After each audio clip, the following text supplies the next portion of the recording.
Good morning, one and all. We welcome you to the morning session of day 3 of Student Induction Program. Hope you all enjoyed last 2 days sessions. Let's move on. Today, I am pleased and honored to invite an edupreneur, technologist, educationalist, President Vignana Jyothi, Dr. Duggipati Nageshwarrao Garu onto the dais. Sir, please come on to the dais, sir.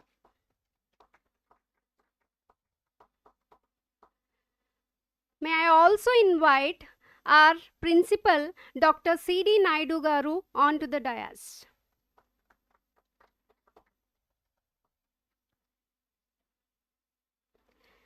It's pleasure to invite Dr. C. Kiran, Professor, Department of CSC, onto the dais. I also request Dr.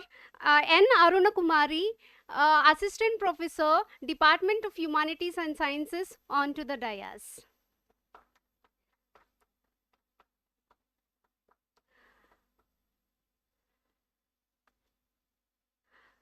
Dr. D.N. Rao Garu is a prominent industrialist, a promoter, ex-Design Ventures, and founder-director, Jayam Automotive, along with many firms. Being a mentor of many startups, he is our source of inspiration and confidence. Transformation is a sustained change, and it is achieved through practice. Dr. D.N. Rao Garu transformed VNRVJIET as an autonomous body with thought leadership and practice of unique brainchild ideas. He is a dynamic personality behind VNR Vignana Jyothi to get trademark for unique pedagogy in teaching and learning process, wit and will. He is the first person to identify the flavor of all emerging and mezzanine technologies in Vignana Jyothi. I now take the privilege of inviting Pitamaha of VJ family, Dr. D.N. Rao Garu, to enlighten our budding engineers. May I also invite Dr. C. Kiran, Professor, Department of Computer Science and Engineering, and Dr. N. Aruna Kumari, Assistant Professor, Department of Humanities and Sciences, to assist Dr. D.N. Rao Garu in today's session.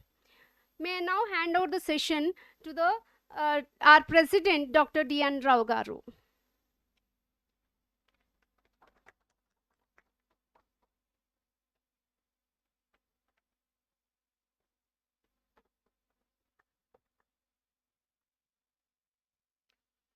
Good morning to all of you. I hope you're all fully awake. It's morning 9:30 and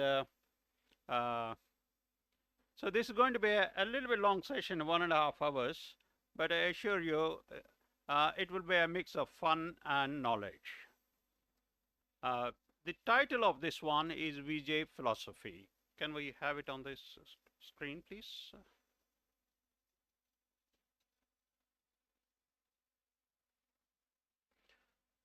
That is VJ Philosophy. Today,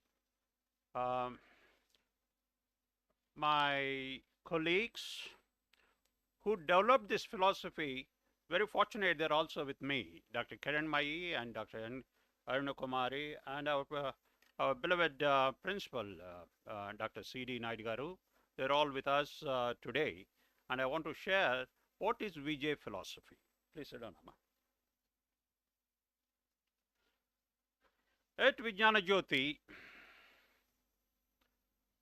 we not only train people to be engineers, we train people to be a good, joyful, happy human beings, feeling happiness and giving happiness to all others around them. We have a program for 4 years, so that by the time you leave Vignana Jyothi, you are somebody that is special. After your Vignana Jyothi, after 4 years at Vignana Jyothi, if you walk around, say, around Kokatapalli, or around high-tech city, or maybe in Silicon Valley, or somewhere in Los Angeles.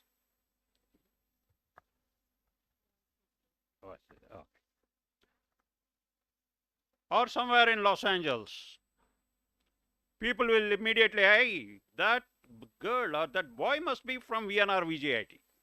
Only those people walk like that. That sort of identity you will achieve in these 4 years. That is what VJ philosophy is designed for. I don't know how many of you are aware, this VJ philosophy is embedded everywhere in the institution. In fact, our faculty members, when they go to supermarkets and they walk in the high-tech city or in Kukatpalli, immediately people will recognize that madam or that sir must be from VNRVJIET. That is the identity that we have created ourselves. The program will change you so that you stand out in society. Now, first let us talk about your aim of coming here. I will divide this lecture into three categories. One is VJ philosophy, which we will discuss more in detail over the next 4 years, but here I will give you an introduction. As I said, the purpose of this, why this lecture, is to give you how you should link up 4 years of your time at Vignana Jyothi. That vision, these 4 years, what is it you are going to do here in VNRVJIET? And when you go out, how exclusive you should be, how unique you should be, how talented you should be. So this will divide into three parts. One is VJ philosophy, the other one is spectral pyramid and complete education. And the third one, and the most important thing is, like I said, we make a rounded personality. So 7 habits of very highly effective people to practice at Vignana Jyothi on a day-to-day life. This, boys and girls, is a way of life. These 7 habits is a way of life at Vignana Jyothi, and you should start it immediately. Okay. So these 3 parts will be shared by me, Dr. Kiran and Dr. Aruna Kumari. Can we go to the next slide, please?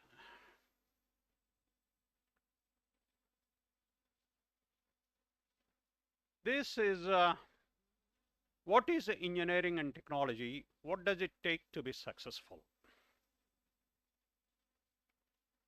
First, let me ask you one question. You're all registered for what degree? Bachelor of Technology. Bachelor of Technology. Okay, if you take that one, all the boys, they're all bachelors, right? So they qualify to be in the course. But how about girls? Girls are not bachelors, they are called spinsters, right? So boys, I think let's have a little bit of fun. I think we should, these spinsters, these girls are there everywhere these days. They are coming first, second, third in the classes. They are there in the sports field. They are in dramatics. They're all in singing club. Everywhere they are. So they are competing with us. Now this is our chance. This is a bachelor's course. You have no place in it. So we will write to JNTU saying that all these girls must be moved away from the college. Only boys who are bachelors must be here. Okay? Sir, on a condition. Sorry? On a condition. On a condition. I think madam has something to say. Yeah, we don't mind this, but yes, after you get your degree, you're going to give it back to us. The BTech degree, once you graduate, it'll be taken back because you are no longer bachelor, sir. That's Okay. No, I think we said the girls should be moved away. They cannot get a bachelor's degree, okay, because they are spinsters. And then when I asked madam what you are going to do, then madam is mentioning. Please mention, madam, what you are saying. You're going to take back your degrees once you graduate. That is not acceptable. I think the boys, I think, would you prefer to be, have a, I mean, once your, madam is saying once you get married, you are going to lose your degrees because at that time you are not going to be bachelors. And that, what do we say? Okay, we are not getting married. It's impossible. Okay. So, no, that So is compete with us. In that case, not compete possible. with us. Okay, then. So girls also have a point. So they are going to take away our degrees. Okay, if that happens, then I have to be very careful. I lose my bachelor's degree, my master's degree, my doctoral degree, and my senior membership in 12 associations. I have to be very careful. This is not acceptable. So my recommendation is, madam, let's come to a compromise. Okay. Sir. Let us understand and the origin of this degree, bachelor of anything, especially here bachelor of technology. Yes, sir. Okay. Agreed. So boys and girls, let's get into the origin of this, how this bachelor of something has come in. Long ago, almost 700, 800 years ago, in Europe, rich people used to send their children for training in the martial arts to a teacher who is good in the martial art. Who is good in the martial art. They used to stay there, live there under the teacher for almost few years. Once they become proficient in that martial art of this fighting with a sword or riding a horse, these sort of things, then at one point in time, instinctively, the teacher used to say, Bakule. That means wonderful, excellent. Bakule. That was the point that the student has reached the proficiency in the martial art. Proficiency in the martial art. So what is the word he used? Like sabash. They used the word bakule. That bakule, once the formal education has come in, where education has become for all people, it has become baccalaureus. So if you see the earlier degrees, they used to have this baccalaureus. And slowly, with the influence of English and other things, that has become bachelors. Bachelor of engineering, bachelor of science, bachelor of science. It only means it's you have achieved certain level of proficiency in that subject that you are talking about. That is the origin of this one, and that is the degree that you are looking at, Bachelor of Technology, meaning that you are going to achieve a certain level of proficiency in technology. And let us see how you can achieve that level of proficiency. Okay. Now you all started this dream of becoming an engineer, of a technologist, almost long ago, and you are already spent about 12 years in your secondary education, primary and secondary education. 12 years you already spent. So what we are going to do now, is it something different to what you have done before? All those 12 years, or should we pack them and keep them separately? No. I think it's a continuation of your 12 years, and how you should look at it is, can we go to the next? Yeah. Now what we are doing is, you are only interconnecting all those subjects with a purpose. You're still doing mathematics, you're still doing physics, a lot of it in fact. You're still doing chemistry. Okay. So all these subjects will still be there, but the only difference is you are asking the question why am I doing? Why am I doing this? Okay, then everything will fall in place. Okay, you are designing a machine for the purpose of, say, heart and lung machine for a patient. So there is chemistry in it, there is mechanics in it, there is chemistry in it, physics in it, mathematics in it, the flow and other things. So you're only bringing all these subjects together and calling it as a, some of them mechanical engineers, some of them biotechnology engineers, some of them chemical engineers, all of them put together and say, yes, this is my proficiency to design machines for life, for life protection. Okay, so that is one thing you should remember. You should bring back all the knowledge that you have earned in your previous 12 years into this one, put it into the context and say, this is why. Why is important? Okay, why am I doing this is important. And during this process, you are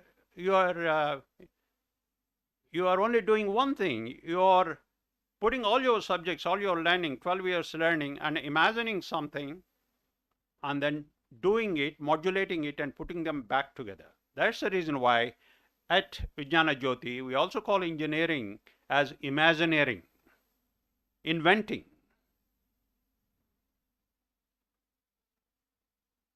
Simple thing, you may be a computer engineer, technologist with artificial intelligence. You're a mechanical engineer, you're an electrical engineer, you're a civil engineer.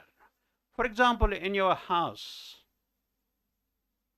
assume that you are a ECE, electronics communication engineering. Okay. Assume that a senior member of your family, say your grandmother, asks you, hey, you joined VNRVJIET, you're going to be there for 4 years, and with your degree, what is it you can do for me? You're getting specialization in 4 years in electronics and communication engineering. What is it you can do for me? Similarly, a mechanical engineer. It may not be your grandmother, it may be your nephew, it may be your brother. With your knowledge, what is it you can do? That is a very important question.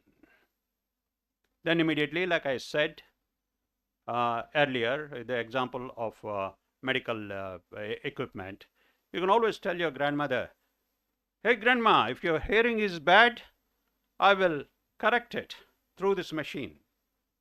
The smallest machine, which you don't need to even insert it here, put it on the tip of your ear, it will help you to hear better. If your eyesight is worsening, then I have a device which will keep you around your eyes, and then you will be normal. Okay, all these things. Okay, so you have to have that imagination, practicality. As I said earlier, the question is you have to keep on asking, why am I learning this? What is the application of it? Why should I learn? With that theme at Vignana Jyothi, at every stage we ask why and what. Why am I learning this? Why am I learning what I am learning? And it starts with the teacher. When the teacher comes to the class, the teacher starts with this, why am I teaching what I am teaching? This at Vignana Jyothi, we call it as wit and will, okay, which we practice it almost on day-to-day basis. Whether you are in the lab or in the class, you have to have this wit and will. Why am I teaching what I am teaching from the teacher's side? Why am I learning what I am learning from the student side? That, boys and girls, is the basic difference between your 12 years of earlier study and 4 years of the current study. Okay, why I am doing this? Okay, Next one, please. One word, one word that you will come across at Vignana Jyothi, which you will not come across, at least for some more time, in any other education in India, is this word presencing. It's a very powerful word coined by Vignana Jyothi team almost 15 years ago. Okay, very coincidentally with one more institution, MIT in US, concurrently for the same purpose. And interestingly, if you type that word presencing on a computer, you will get a red underlining, meaning that this word doesn't exist in English language. If you Google, of course, you will get a lot more information. But if you put it on a dictionary mode and then try to find the meaning of it, you will find an underlining. But then we always laugh at it and says, okay, this is the word. If you don't find it in English, that's our contribution to English. Vignana Jyothi contribution to English. Okay, that's we have invented it. This word. It's a very powerful word, and which you will be hearing almost on a day-to-day basis, whether you are in the lab or you are in the sports, whether you are everywhere, and it carries. It's a mix of 4 words. Let us see what those 4 words are. It's a mix of 4 words: to be present, sense, experience, and extrapolate.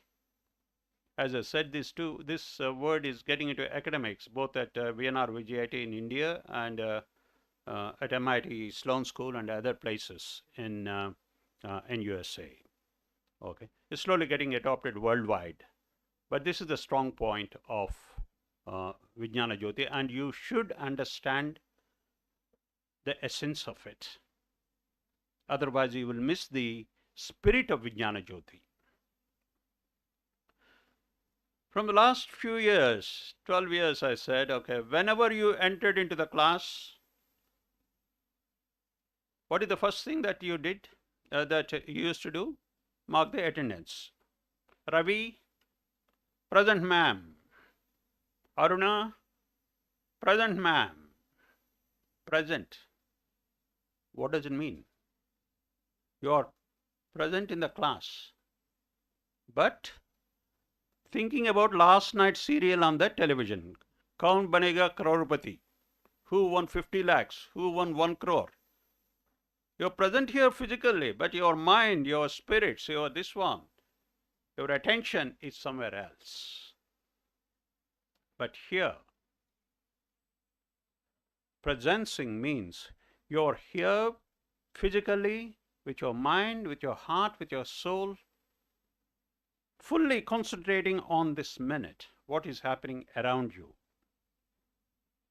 Okay. This is one thing important in this century, that we are distracted so many times. You are with your family, there's some phone call. They don't allow you to enjoy with your parents or with your brothers or with your sisters. There's always a distraction. You are never present in the real sense. But here at Vignana Jyothi, we make an environment in such a way that you can concentrate where you are for the purpose which you are in, the purpose. Okay. So that is the presence. And then sense. What everybody is talking or trying to communicate to you, you must be able to sense.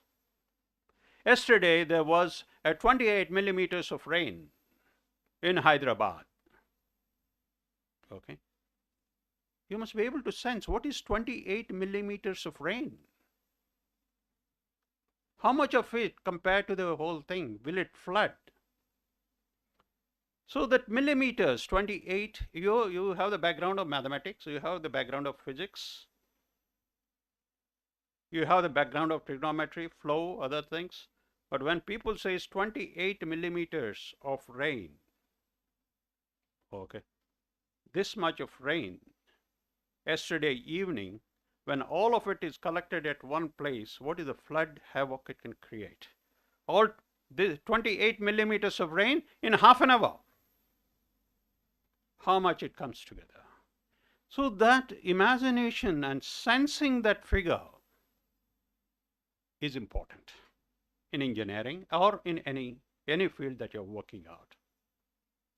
Experience, as I said, this 28 millimeters of rain, if it collects together, how much of flood it becomes and how much of inconvenience it is for everybody, for the road users, for the colonies, for everywhere, and how much the lakes will go up. So that is, you should physically experience it and then extrapolate. If this rain continues at this rate for the next 2 days, what happens? We talked about the rain because that is happening now, but otherwise you could do the same thing exactly with anything, everything in the engineering domain. For example, you are on a giant wheel going round. What is the acceleration you are going through? How many times the gravity? Twice? Once? When you are coming down the wheel, you are experiencing the gravity. When you are flying up the aeroplane, you are experiencing the gravity. When you are coming down, you are experiencing the gravity. If that only accelerates by 50% more, what happens to your blood flow within the body? Sense, experience, and then extrapolate it. Extrapolate it. If only if it is more, another 0.5 g, this wheel is falling down, then what will happen to my blood flow? So this, in summary, and in a real crude way of explaining presencing. When teacher is explaining in the class, you should present with 100% concentration. You should sense what the teacher is saying, and you should also experience, like I said, rain. It could be a temperature, it could be a heat, it could be anything. Okay, today in Hyderabad it is 37. It's a cold day, 22 degrees maximum, 7 degrees minimum. 7 degrees? Oh, experience it. Okay, and then extrapolate. Boys and girls, engineering is just the combination of these 4 words. I've been an engineer. I have designed things. I will give you a small example of my own experience. I designed the first smart meter in this country, my company. First smart meter in the country. Before I started the design, we were present at the site where this electricity meter is kept, basically in industries. Where is the electricity meter kept? Next to the roadside, on a big, in a tinned container. And when the vehicles are moving by, this one moves a little bit. When the chemicals come from the factory, they go inside. Everything, the harshest environment. When it rains, it drenches. I mean, the box is not all that great. And most important, when the temperature reaches in Hyderabad at 43 degrees centigrade or 44 degrees centigrade, which is not uncommon, you can't even touch the casing. It burns your fingers. So we were present, we sensed it, we experienced it. And if that 47 degrees continues for something, what happens to the material inside? Even before we started designing this one, electronics, a smart meter, with the sensitive components and other things.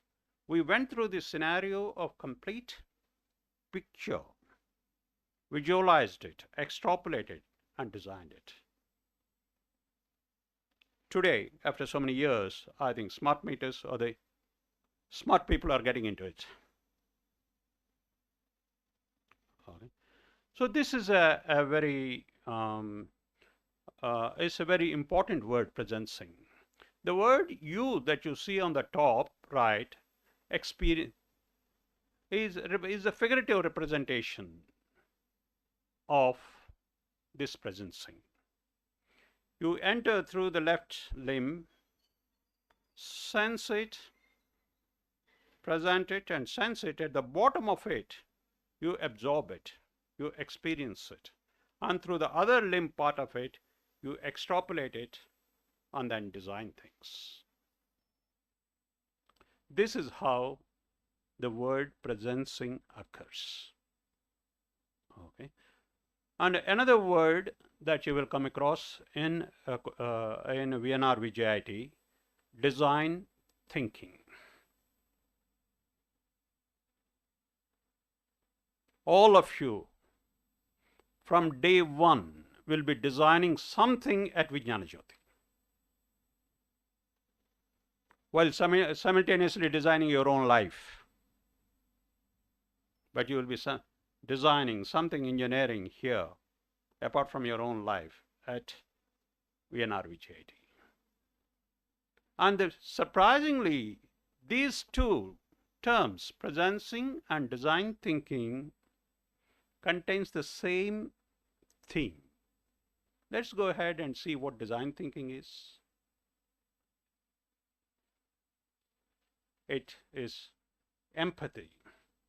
First thing is, if you are designing a wheelchair for a crippled person or for a person who met with an accident, you must be in his position and say, you can't make him sit on almost like a height of a floor. It must be reasonably height so that the person can sit comfortably.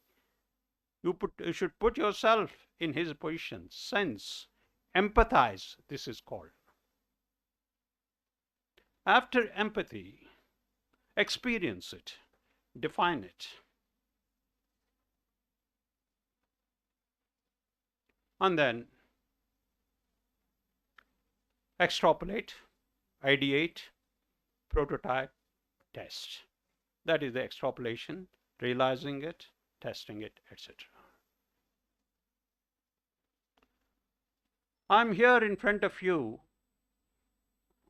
with an assurance that what all we are talking is real, is happening. You will see it tomorrow. For example, to bring this design thinking into our main fold, we have trained approximately 40 of our own faculty members at MIT Management School, Sloan School. They have the diplomas from there. Not only from Sloan School, they are endorsed by Tuck School, the University of Columbia, all the famous names in US. They have put together a program, and our faculty has attended, and 40 of them have diplomas from this institution. And probably that way we are probably best trained to train the engineers like you. Okay. So 2 terms, boys and girls, as engineers, you should get familiar immediately. Probably these 2 words I'm sure you did not hear before, but please get used to them. Google, or you can see some of our own magazines and our own website. You will get familiar with it. Next one is.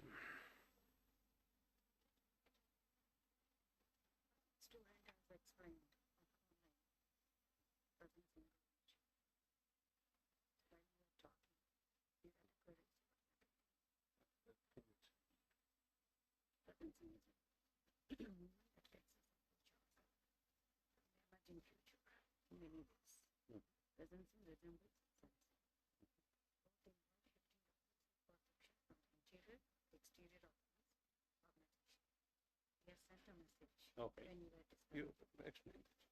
Right. Well, while we are talking to each other, we received some feedback from one of the students, which Madam Kiran will explain to you. The feedback goes like this. Okay, what they understood it. It's excellent. I think if you have something similar to that, don't hesitate to write to us. Vinay, it's nice of you to send this phrase. In fact, it has created an excitement among us that the students in this particular generation are very much aware of the presencing term and they are sensing its existence around you. Vinay is writing like this. Presencing is a moment that lets us approach ourselves from the emerging future. In many ways, presencing resembles sensing. Both involve shifting the place of perception from the interior to the exterior of one's physical organization. So nice of you for this particular phrase. So please come up with your ideas, anything you want to share on the chat. We are going to exchange it with the other participants also. Well done, Vinay. Over to you, sir. Good. Excellent, Vinay. I think I appreciate your involvement. Okay. Now, how do we use this presencing in VJ philosophy? This is probably a picture that you will see everywhere in VNRVJIET. These are the left one is a painting. The right side one is our definition of VJ philosophy. The painting that you see on the left side has multiple meanings. Some people attribute this immediately as a light of knowledge. Various people have various explanations. Probably you will have an occasion once you join the college in person. I'm sure a lot of faculty will explain you the significance of that painting. This is a painting that's done by Mr. Narasimha Rao, of the famous artist of Telangana, and we acquired it sometime in 2002 or 2003 to represent our philosophy. Okay, it has as I said, it has a multiple meanings. A light, a torch that could lead you to light, and a multiple way. In one of the best interpretations that we have is it represents Gayatri mantra. It represents Om. It represents lot of ancient wisdom.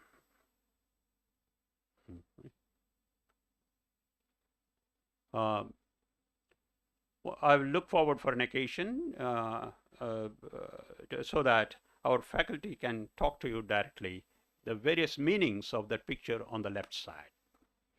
And on the right is whatever we have discussed it, I think we have put it in words there.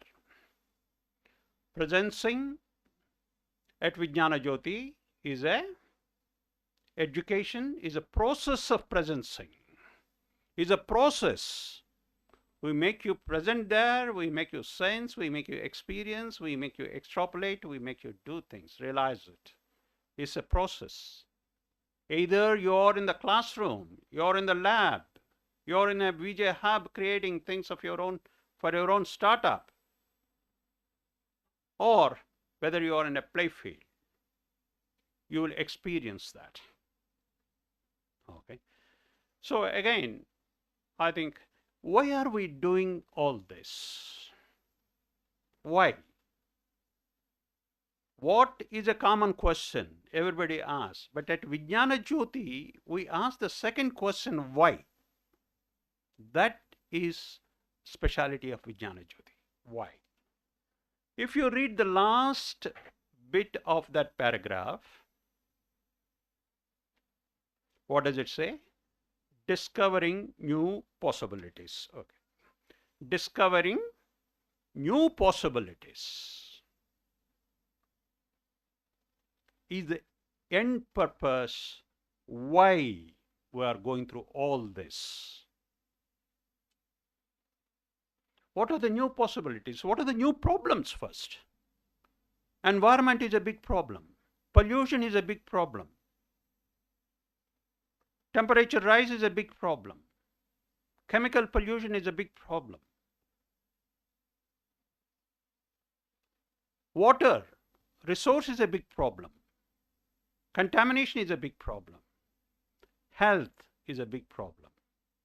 There are problems multiplied because of population, because of new circumstances, because of new technologies, etc.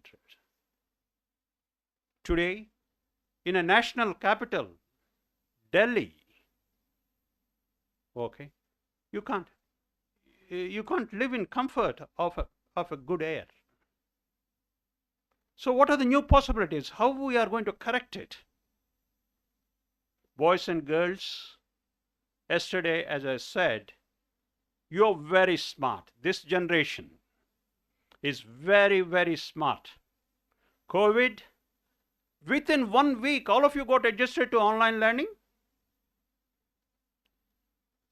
All of you acquired something, either a cell phone or a laptop or a desktop or something, and within 1 week you got used to learning and communicating offline.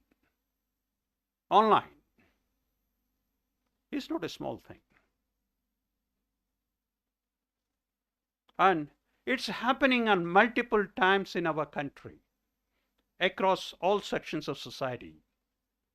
Believe me, we have the smartest society in the world. I don't know how many of you remember about 4 or 5 years ago when this Notebandi, you recall Notebandi? There's no cash transaction. Everybody has to demonetization. Within 1 month, Paytm, Google, how many types of payments have come? Even a vegetable vendor has transformed himself or herself of accepting PayPal, electronic transaction. And this is the society that we are in. And you are privileged to have a special education. And more important, you are privileged to be in VNRVJIET. So always underline, note the new last sentence.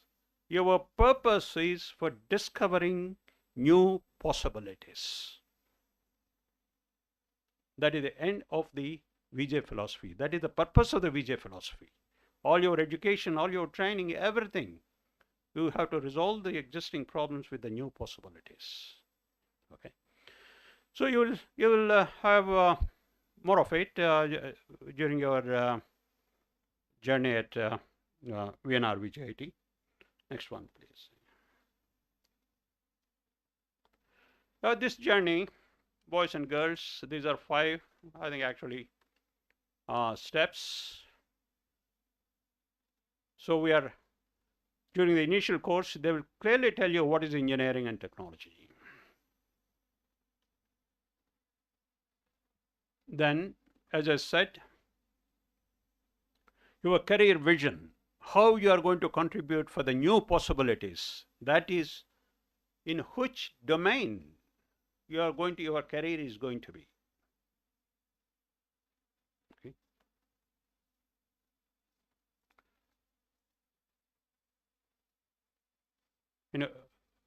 So that is career vision. It's very surprisingly, just now when I was driving down the road to the college to address this meeting, I found a nice board on between Kukatpalli and High Tech City, JNTU and High Tech City. There are overbridge near Forum. Okay. While coming from the other side, on the left side, I saw a board, nice board. Make your vision your career. Very small sentence. Okay. This board has come up during this year. Okay. Make your vision your career. So it's important that you have a vision. At Vignana Jyothi, we will take you through this career vision. We'll give you examples of, if you do this, this is going to be your career. Make you visualize it. At the same time,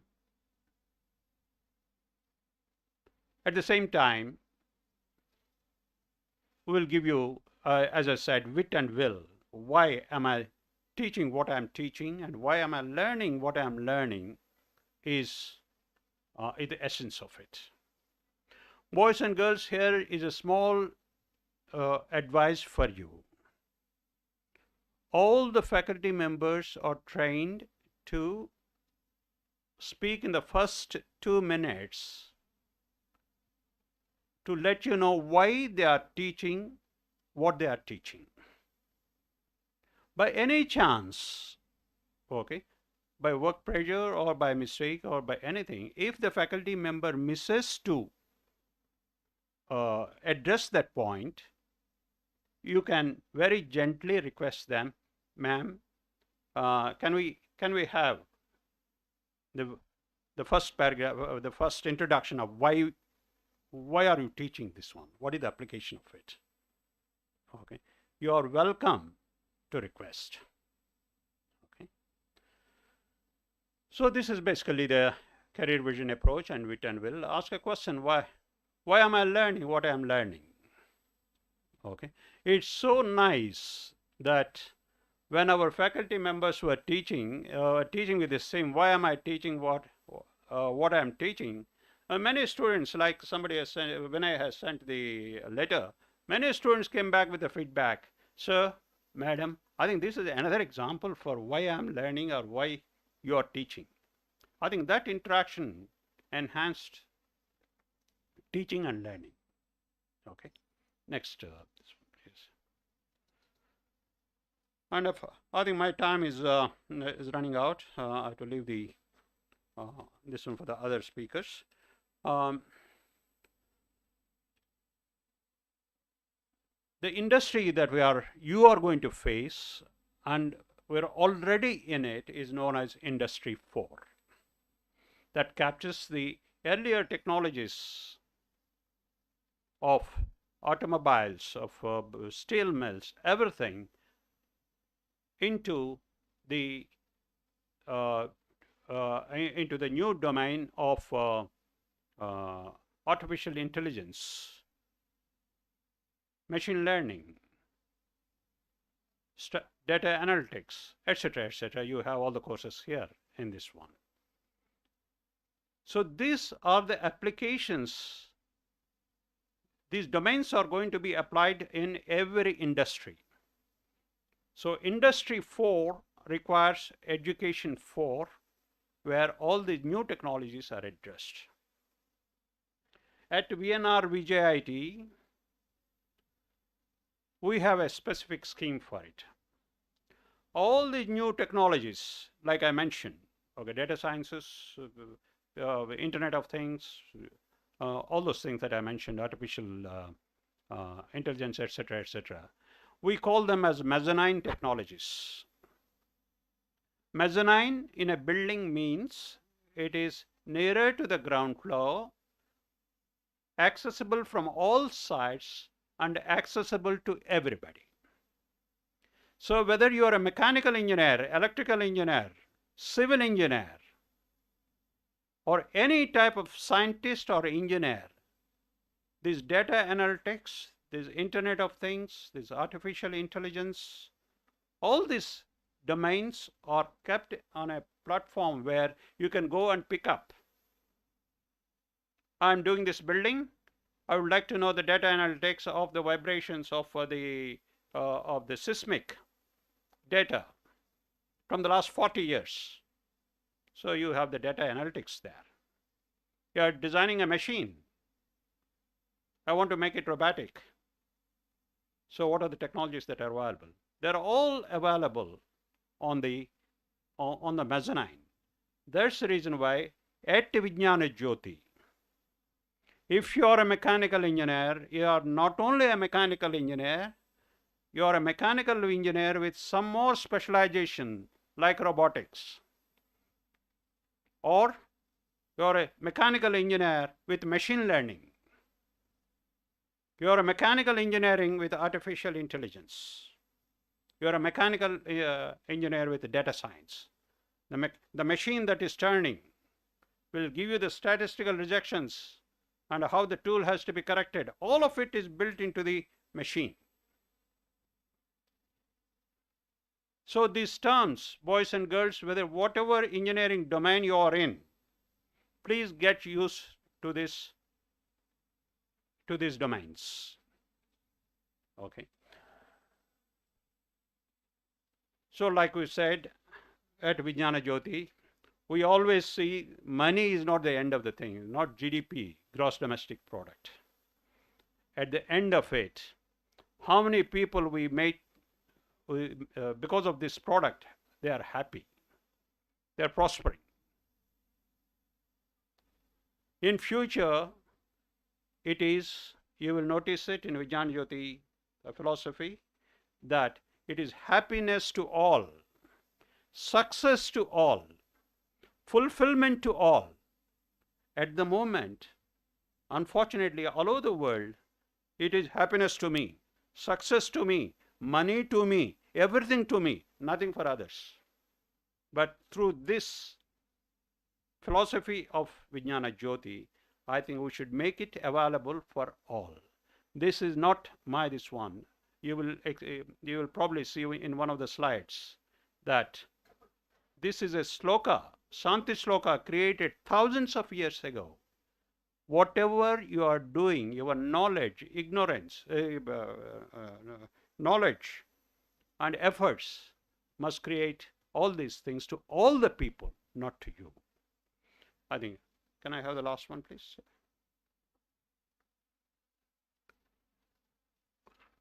And finally, my part of it, I'll conclude by saying that you will have a very structured course of Vignana Jyothi's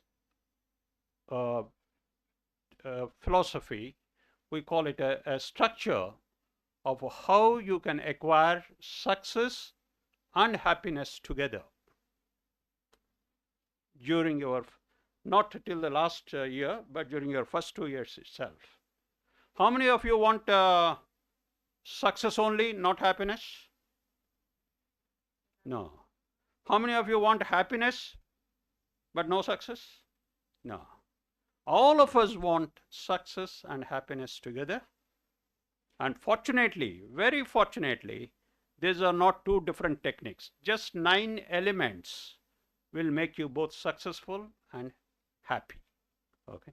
This, you will have a detailed lectures during your presence here.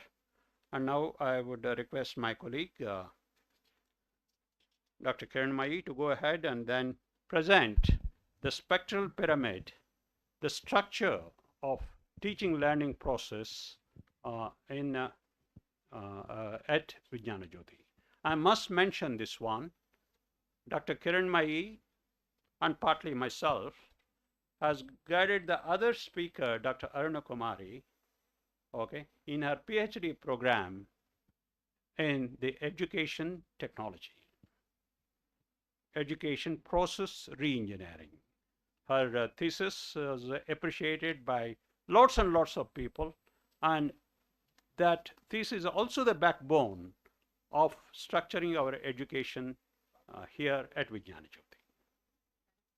Kiran?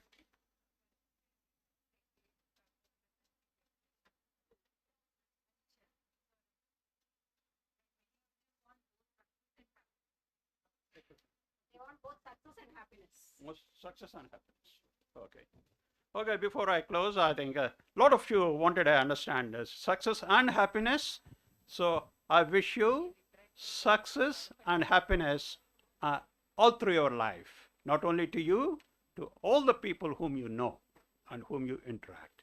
Best wishes. I call upon Dr. Kiran to go ahead with the spectral pyramid.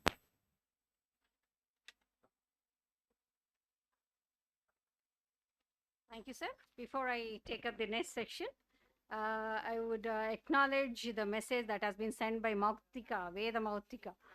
This shows the involvement of the students, how much you are participating in the lecture.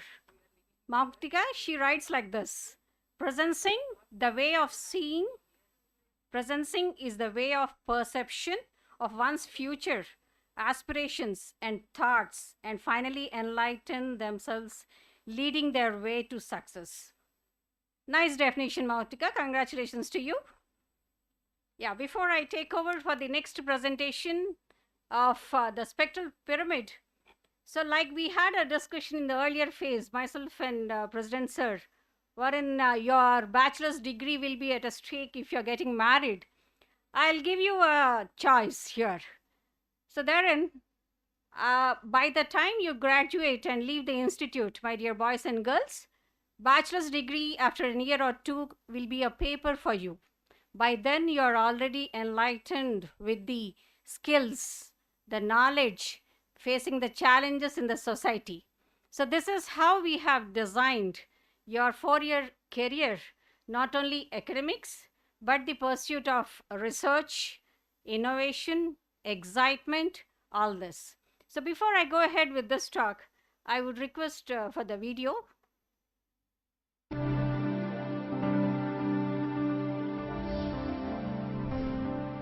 Vignana Jyothi, with the motto Tamasoma Jyotirgamaya, is enlightening many learners by providing an arena to hone their latent skills and reach higher echelons through innovation. As the goal of education is the advancement of knowledge and the dissemination of truth, the future starts today, not tomorrow. To reach the zenith, Vignana Jyothi has adapted the famous pyramid structure and applied its 30 important and inevitable building blocks.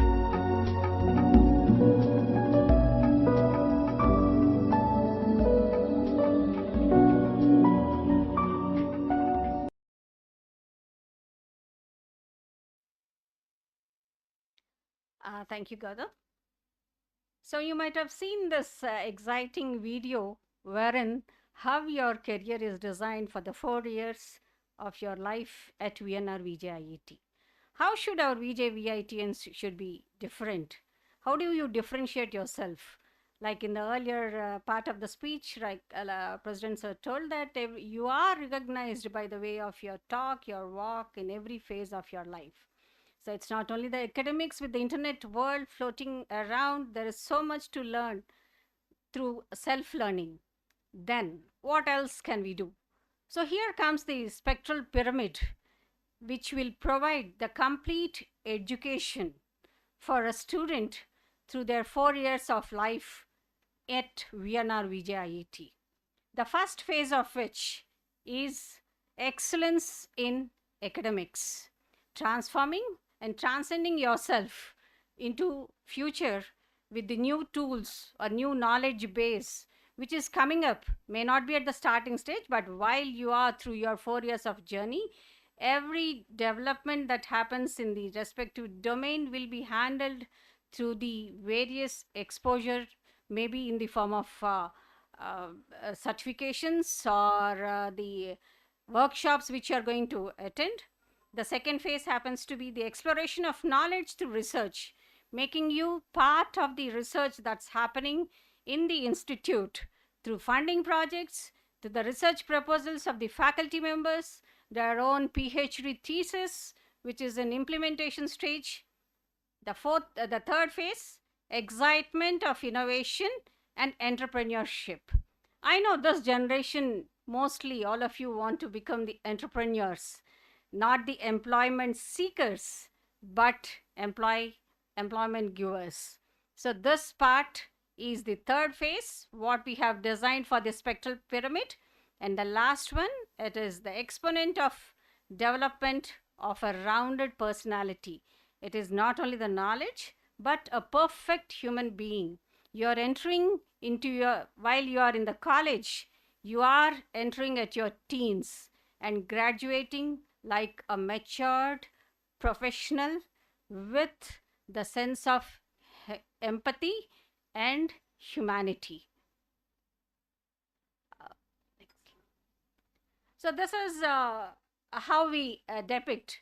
I think you are able to see the pyramid on your screens, the 4 phases that you have viewed through the video.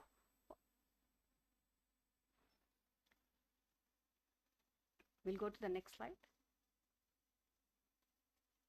So what are we going to do? How are we going to help our graduates through this particular journey of academics? When we take up the first phase of academics, these 4 phases have been beautifully depicted at the reception. Probably when you have come for the admissions, you might have seen the reception area. The 4 walls have been pasted with these paintings which have been assimilated by our President Sir, each one relating to one phase of this particular approach. The first phase, excellence in academics, every day a new learning. Like rightly said, that this picture which was depicted in the philosophy has various phases, so various meanings, how it can be interpreted as the light of your life, or it could be a Gayatri mantra, the Om, what you're going to take from your heart when you're spelling it out, and you're chanting the mantra. So every day it could be a new learning, a new discovery of the domain. Then the excitement of research. You might have seen the dancing Shiva. Just for a day, in the early morning, as soon as you happen to get up, try to listen to the Shiva Stotram. It gives a lot of energy and excitement and keeps it going till you are going to sleep that day. The day is coming to an end. That is the excitement of participation in the research that is happening in the institute, which will be depicted through this particular picture. And I think you can spot out the Shiva dancing to the ultimate. The sky is the limit, wherein you can get excited to be the part of the various activities that have been taking place, or the developments that are coming up as research proposals, or the solutions what you are giving to the society.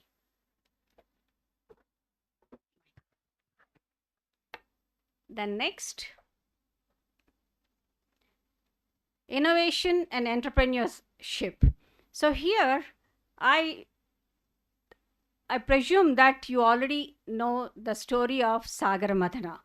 So therein, the first thing, whenever somebody asks you, what do you know about Sagar Madhana, immediately we say that there was a churning that happened and we could get Amrita. Okay, Amritam is the one which all of us would like to have an eternal life, which keeps us going with the exhilaration.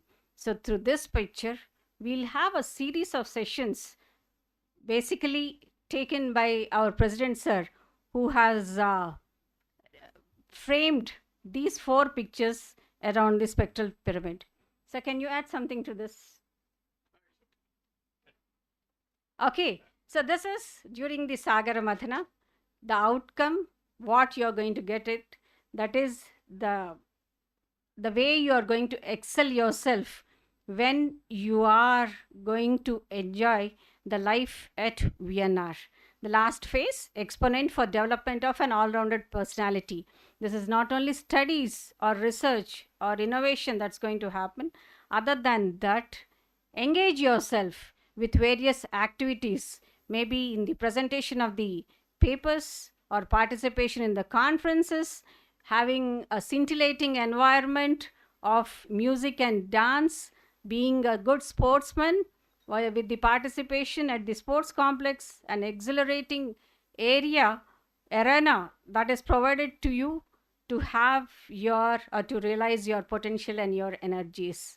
So what do we do in each of these phases? Here, when we go for the academics part of it, so like already mentioned, the career vision approach, wherein the student is made to realize what is that they are going to achieve at the end of the 4th year. What are the openings or the avenues that are available, which are already under the research process.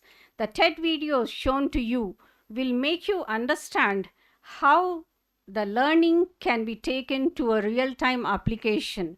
How could you implement the theory what you are learning in your classroom, the four walls of classroom, opening path to the outside world and being the solution providers to the society.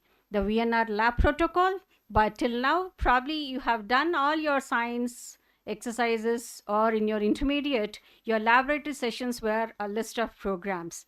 In a VNR lab protocol, our approach could be to design each module, each cycle of experiments. What you're going to learn will lead to a wholesome application in the society or in your learning when you're going to implement it in the form of a project or a problem solving at your job. The shadow engineering at the second year makes you realize the cross-domain approach of the various subjects that are there, or the various branches that are available, each one of them, how much you can import it to your base domain. The engineer in mirror, how you view yourself tomorrow. You are presenting, or you become an entrepreneur, or you are given an employment in a particular organization. Publication of the knowledge asset with the complete information at the first year itself. Go to the library and look into this book and knowledge asset, which is also available in all the departments, which will give you the complete information regarding the repository of the faculty members, their expertise, their involvement in the projects. So it is open for you to select, make your choice, which path or which area you are going to hooked up. Don't wait for somebody to come and hold your hand and take you to the location. Explore it, grab the opportunity, not only in the domain of your own, but also from the other areas wherein you can develop your all-rounded personality. The publications are neatly consolidated as a project arcade and compendium, which will give you the information regarding the projects that have been already done and awarded by your seniors. An integrated mentoring, which is going to have the approach right from the starting till you are placed. Placed is not for a job, placed with your idea as an entrepreneur also. The publication of the 18-month institute calendar shows the proactiveness of the institute, wherein we are coining all the activities 18 months ahead, with an overlap of 6 months when the next year calendar comes into picture, gives the idea regarding the various activities that are happening in the institute, irrespective of the departments. Let it be the workshops or the conferences or the classes, some expert lectures, some activities, the ECA and CCA activities. All these things are coined and made ready for you to be part, or rather to excel in your academics. So now students, grab it. Don't wait till your classwork is over. Let my result be declared, or all these things. They go hand in hand, part along with your day-to-day study. Next, the initiatives what we have taken and the excitement of research. So therein, when you are looking into the picture, this is a Greyhounds project designed at the national level. You can also see the Home Minister then, when the project came into implementation, Sri Chidambaram Garu, appraising our faculty and students for this innovative design, which is hand-holded by our President Sir and our Joint Secretary Sir. Now the other picture shows the excitement of the students, wherein they have created, they came up with an idea in the initial, the first and second year itself, and the support of the President Sir with the seed amount and also the encouragement that has been given to them to be hosting them in the institute. The 72 hours hardship has brought it out into a 3D, in the form of a 3D printing into an air-conditioned helmet. So this, of course, by now you might have found the butterflies flying around you, wherein the labs are open to you for all the 24 hours. It's up to you to take the ownership and be part of it, innovate it. You don't need anything except an idea, and the institute will become your platform. Like this, there are so many to quote, wherein the students using the facilities within the institute, the support from the management and the faculty, taking the opportunity to come up with the real-time projects at a very infant stage of second year itself. The next. The initiatives under the innovation part. We have a VJ Hub, the ED cell, which is going to host the projects. Like I told you, that your idea will be it will be ideated within the institute at the VJ Hub. A seed capital amount without any returns will be supported for you, wherein you are going to implement your idea into a product. The students, when they have seen these TEDx videos, they came up with the idea to host the TEDx event in the institute. So in both Telugu states, VNRVJIET is the one which has hosted TEDx, or which started hosting the TEDx event every year, inviting eminent speakers to exchange their ideas, and at the same time our students also becoming a part of it. So it's not only the projects what you're going to do, we also inculcate the inclusiveness among the students, that the project should have a societal impact. You should become the solution providers for the environment that is around you, for your own society, for your own kith and kin, for your neighborhood. All these things should be kept in mind while you go ahead for your project. It's not a project of only 200 marks, but yes, a project which will make you understand, realize, implement whatever classroom learning or the laboratory practical sessions you had. The BIRA grant of 1 crore, you know who has grabbed it? A student from third year. His idea projected to the funding agency with a team of faculty has fetched a 1 crore funding at the third year level. So this might have thrown light to all of you that the excitement that you are going to get with the opportunities that are available around you in the campus. Yes, and finally when we go, pardon sir? Yeah.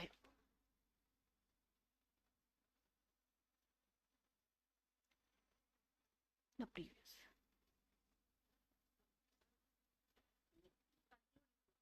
Previous, one more slide. Yeah, here. And this one, I would like to mention about the picture there.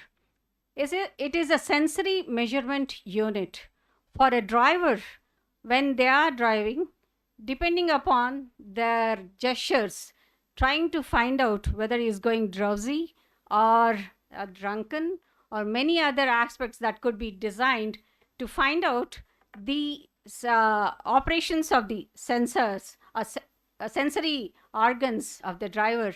This has been appreciated by none other than Sri Ratan Tata, and also marketed it on our behalf with our President Sir. So this is your exposure, what you can get. The students along with the management interacting with Ratan Tata for the sensory measurement unit that has been developed by the instrumentation students at their second and third year level. Finally, when we close it with the exponent of the development into an all-rounded personality, it is through your Project Expo, the sports involvement for an all-rounded facility. Not only that, imbibing yourself with empathy, the ethics, care and compassion, what you're going to have along with your team members, and enriching yourself with the 7 habits of a highly successful people. So I would like to conclude. Boys, you need not worry about taking away your degree after you get married, but you are a complete whole human being, talented and very much ready for facing the challenges and the new normal in the society. Thank you. I would request Aruna to take over the session, wherein she would carry on with the 7 habits of highly successful people, which happens to be the success mantra of every individual, every stakeholder of VJ family. Thank you.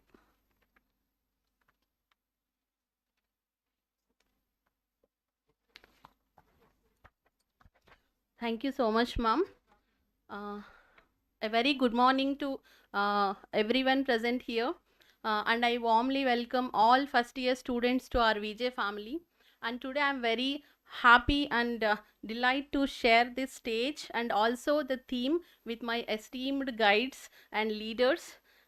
So now I come up with a 7 habits of highly successful people.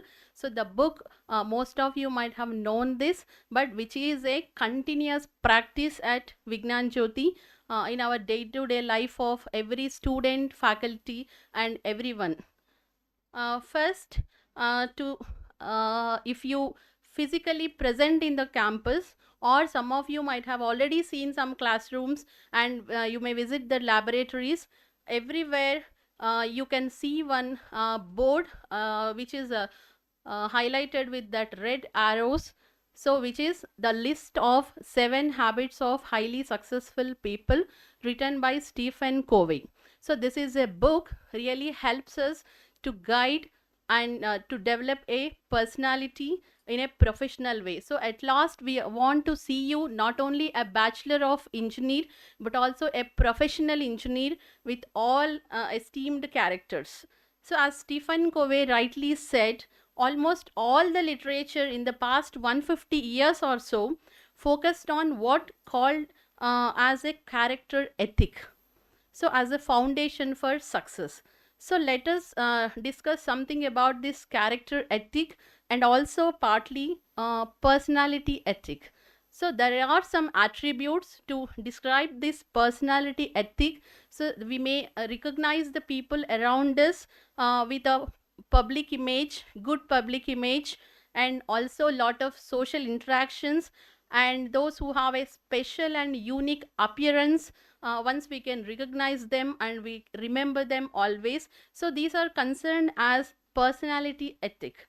So when coming to this character ethic, this is something inside approach, so which inculcates with an integrity, humility, courage, and modesty. So we want to see all our students not only with a personality ethic and also a strong character ethic. So these principles, these 7 principles really helps to get into our day-to-day life to practice.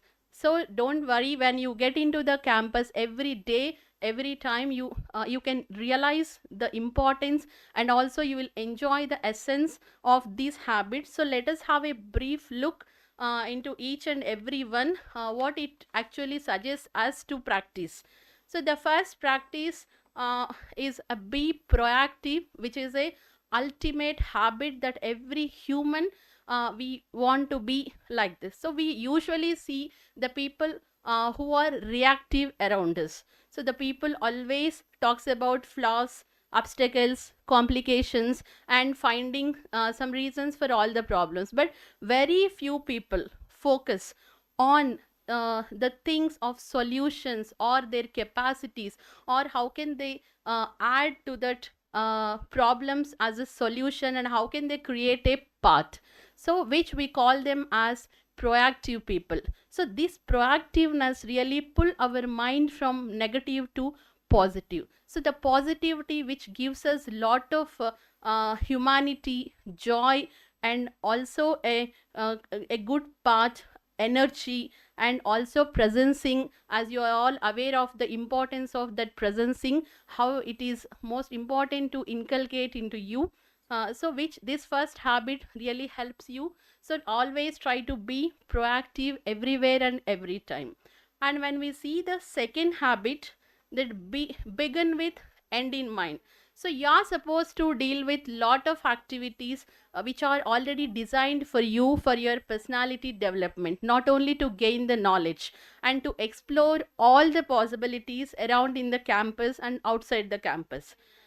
So everyone must have one personal mission statement. So what is my end goal? What are my end targets? So what is the thing that I am expert in, and what are the project I can lead? So I should not only think about today, and also I always keep end in mind to do anything. So with this outcome, we actually get not only the present knowledge and experience, and also we can simplify all our day-to-day activities. So this is the importance. And coming to the third habit, put first things first. So when we always ask ourselves that what is more important for us, for anyone's life, we usually have big things to say, like success everywhere, or I want good health, good well-being, good relations, but we usually give less time to make them strong or to make them reach. So but nobody are interested on doing that routine work or everyday work with papers or work with machines. So to make the clarity of what we are doing towards the end goal, so it is important to arrange all our activities according to the value and importance to reach our end goal.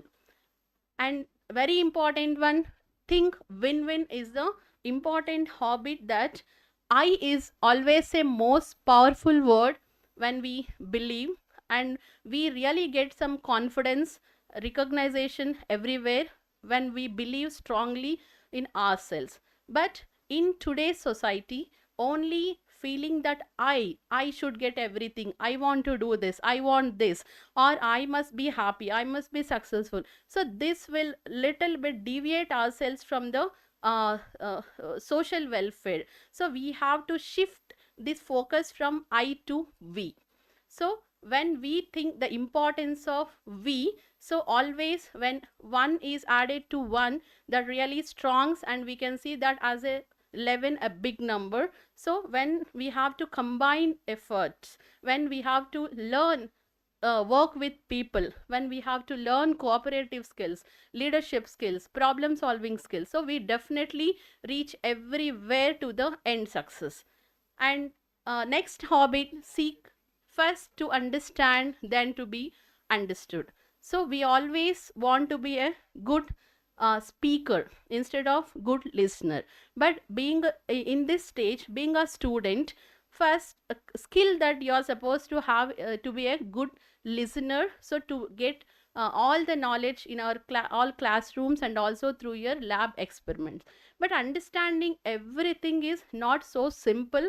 That I can say, first you have to leave the opinions or already whatever you have in within you about the situations or about the people.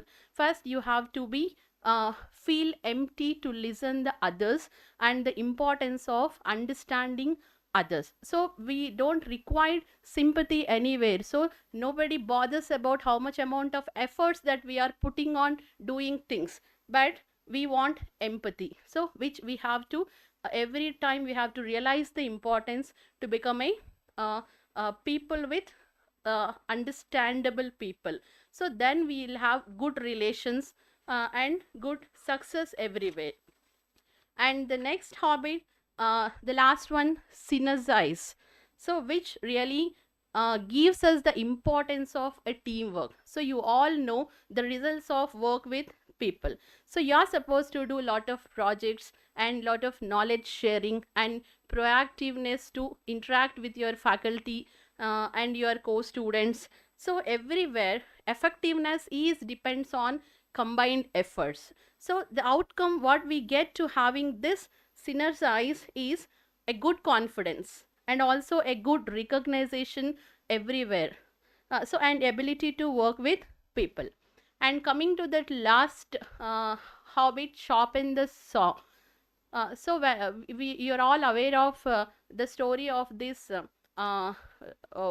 tree cutter. A person was doing the job from morning to till the evening to cut a tree with his axe, but which he could not achieve. Then a man comes and suggests him, better you can sharp your saw to do your work fast.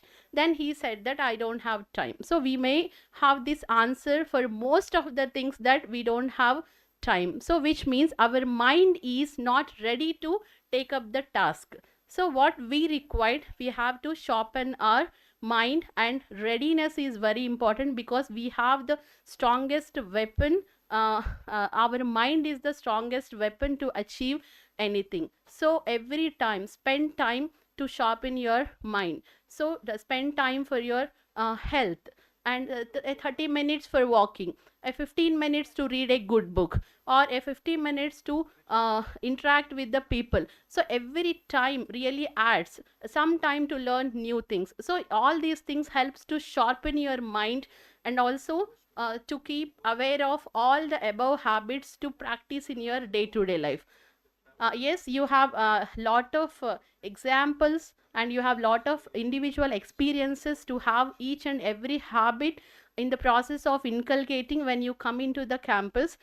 So now I'll take privilege to give this introduction of these 7 habits, and I request all of you, please go to the book also, go through in detail into each and every one, so you'll really get enlightened and you know the importance. So I wish you all very best for your success of all your endeavors. Thank you so much. So I want to conclude this presentation with the Shanti Mantra, which is already introduced by our Dr. D.N. Rao Garu, where VJ always believes this Shanti Sloka, saying that we all have to travel from ignorance to truth, and we have to look from darkness to light. So which is the Tamasoma Jyotirgamaya is a motto of Vignana Jyothi. And we are also, you can enlighten the clarity on what is death, lead to me immortality and importance. And now, apart from my all team, we all wish to all our VJ family members to have a peace in all, completeness in all, success in all. So we want all to be happy and all to be successful. Thank you so much. Yeah, my dear students, I would like to conclude the session with a short story.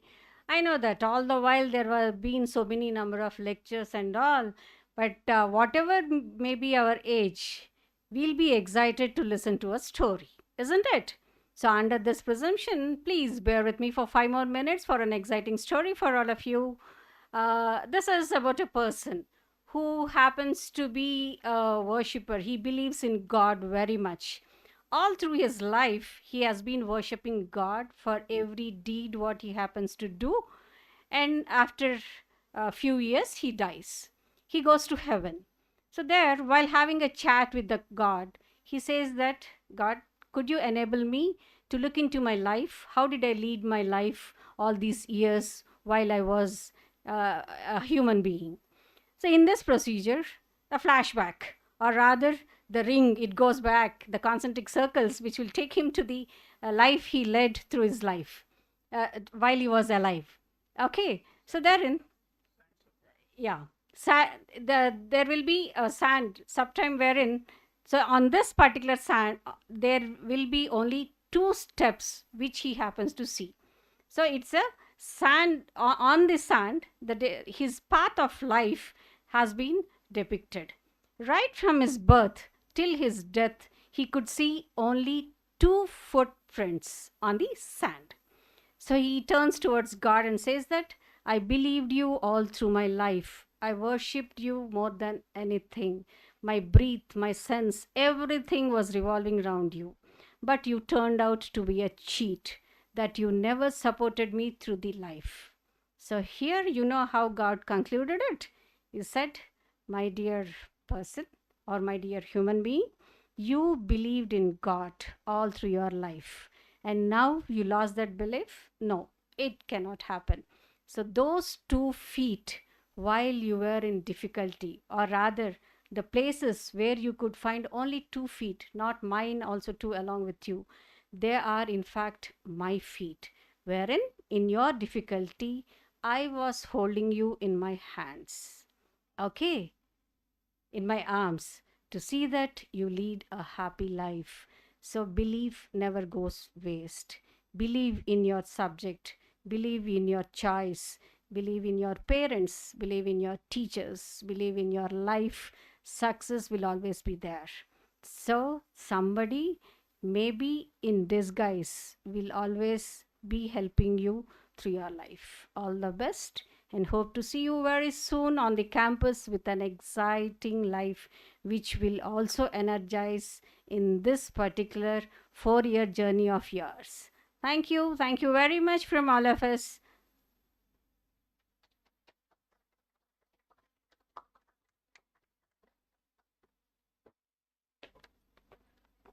Thank you, ma'am. After listening to Dr. Kiran Mai ma'am's words, at this moment I'm very happy to recall one success mantra, that is Om Gnanam Dhyanam Shantam Harim.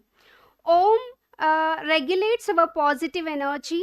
Jnanam depicts knowledge. Dhyanam builds awareness and self control. Shantam relates peace. And Harim results in happiness with smile, which is the mantra of happiness driving towards success. So, thank you, sir. I thank Dr. D.N. Rao Garu for making our 4 seats know the spirit of Vignana Jyothi and VJ philosophy. And no doubt, sir, 4 words present, sense, experience, and extrapolate are creating a positive vibrations all around us. And I also thank Dr. C. Kiran Mai madam and Dr. Aruna Kumari ma'am for enlightening our budding engineers on Institute's ancient culture and also the 7 habits as well as the spectral pyramid. I wish all the best to the 4 seats for gaining this knowledge in this wonderful session. Thank you, one and all.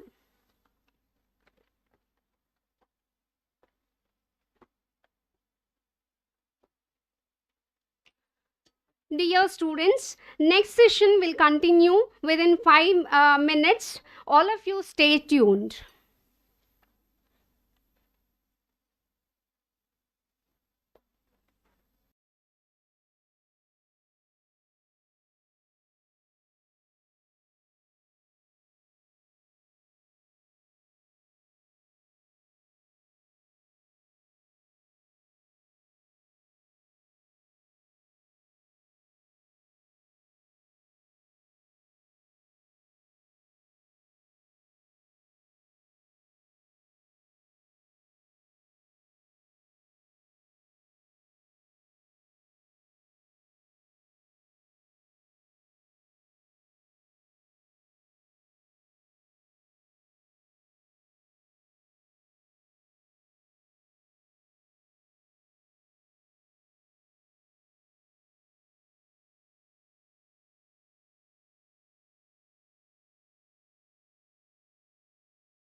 Dear students, parents, my dear colleagues, and our honorable speaker of this session, Ms. Padma Juluri. Very good morning to you all. After an inspiring and dynamic talk by our beloved President, Dr. D.N. Rao sir, on Vijay philosophy, let us move on to the next session of this induction program, that is on universal human values.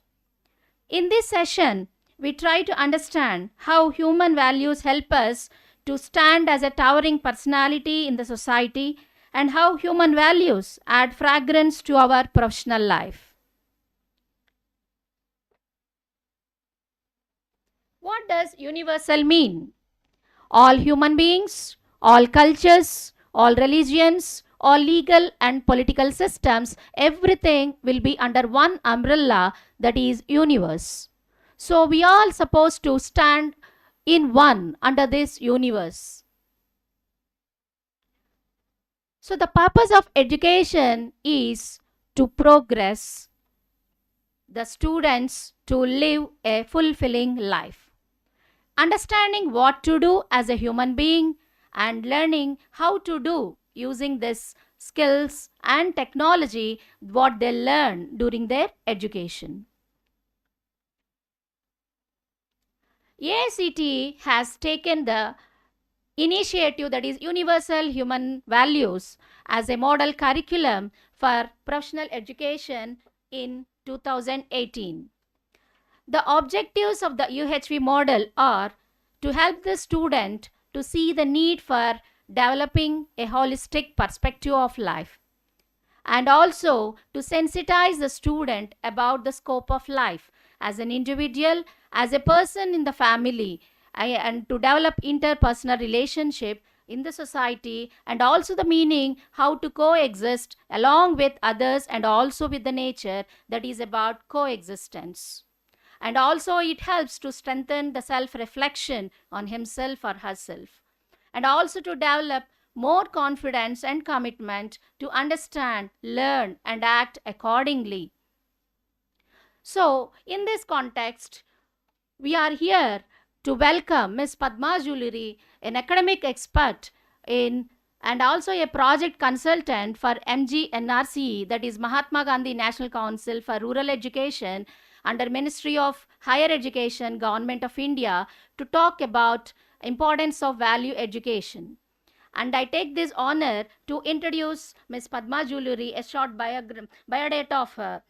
Ms. Padma Juluri has been a management professional in the education and training sector for over 2.5 decades, with experience ranging from teaching to training in business operations to create new business models and customized solutions in training of trainers, technical and higher education. She has done her Master of Post-Graduation in MA Education from IGNOU, Diploma in Training and Development from ISTD Delhi, Bachelor of Education from Bharatiyar University, Coimbatore, Bachelor of Arts from Andhra University, Visakhapatnam, Diploma in Hotel Management. This shows her versatility and passion for learning. Currently, she is working as a project consultant for MGNRCE, Ministry of Education, Government of India, a visiting faculty for communication and analysis at National Institute of Rural Development, that is NIRD, Rajendra Nagar, Hyderabad. And she is also an advisor as faculty development and student skill building at Food and Agribusiness School, SVVR Group of Institutions, Chevella. She is also an advisor for AMIE, Assessment, Mentoring and Impact Evaluation, New Delhi. She has mentored over 7,500 teachers in the last 20 years. Trained more than 5,000 teachers in AP and Maharashtra on integrating technology in education. Trained more than 2,000 teachers in AP and Maharashtra on student-centric learning activities. Trained more than 1,000 teachers and 500 principals on use of life skills.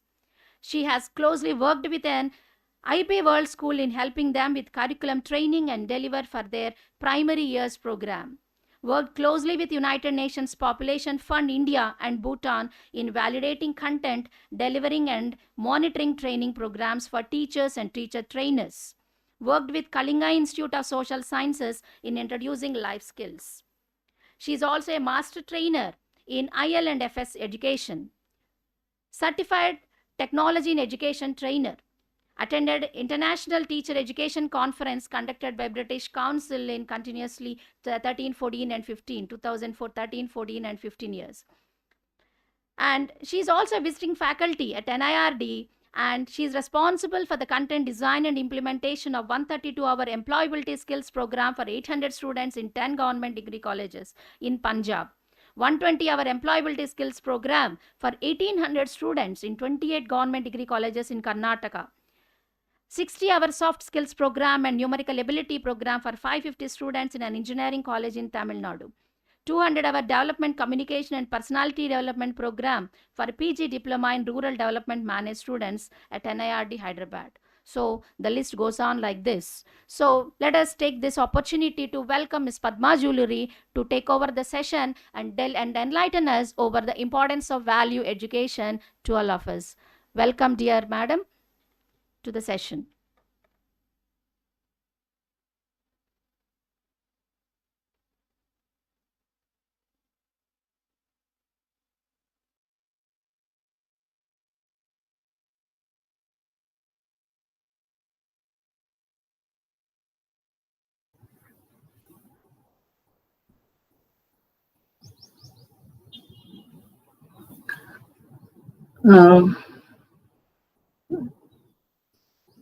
Am I audible? Am I visible and audible? Yes, ma'am. You are visible and audible, ma'am. Okay. Thank you very much, Padmavati ma'am. Thank you so much, Padmavati ma'am, and a very good morning to all the dear students, the freshers who have just joined and who have come in for this induction program. I also convey my greetings to the management of VNRVJIET and the principal, the faculty, the technical support, so important for this online session, the support staff, the students and the parents, all the parents who are with us this morning. Andarki namaskaramu, andarki subhakankshalu, good morning. My session is exactly 1 hour, I think. 12:15 is lunchtime. So I have exactly 1 hour. And I also thank Padmavati ma'am for that introduction. You know, it's sometimes very nice to hear back what all you have done. Then suddenly it hits you. After 35 years of working, are these my small achievements? Is there more to do? Is what I was thinking just now, that presencing which Dr. D.N. Rao ji just spoke about. So without any further ado, I will start a short presentation. Please, students, I just want you to not be worried. One more presentation, and what do we? 1 hour we have to listen. Some more gyan on human values. I have tried to make it as interactive as possible, and I have the YouTube on my mobile, so I can see your chat responses. So please do make it interactive by typing in yes, no answers, one-word answers when I ask a query, because sadly, there is nobody on Google Meet with me. That's the platform which I am on.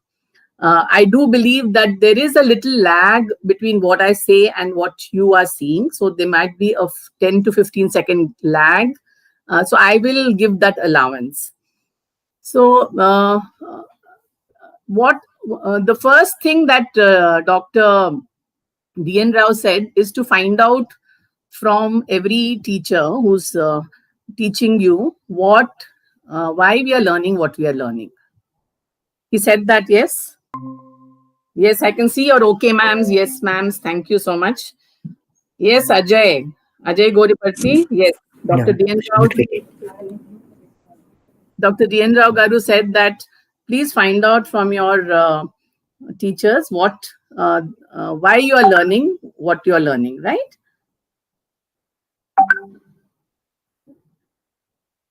Is my presentation visible?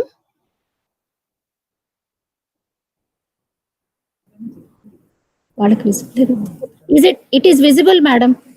But I can see myself on the screen, on the YouTube screen. YouTube. I can see only myself. No, ma'am. It is visible. Okay, so I will start then. No? I'm assuming that you can all see. Yeah, I can see it now. Yes, ma'am. Yes, thank you. Students, I love your responses. I love all the yeses that are coming so fast. It gives me energy. Excellent. Okay, so why are we learning about the importance of human values? That's the question that I'm asking you.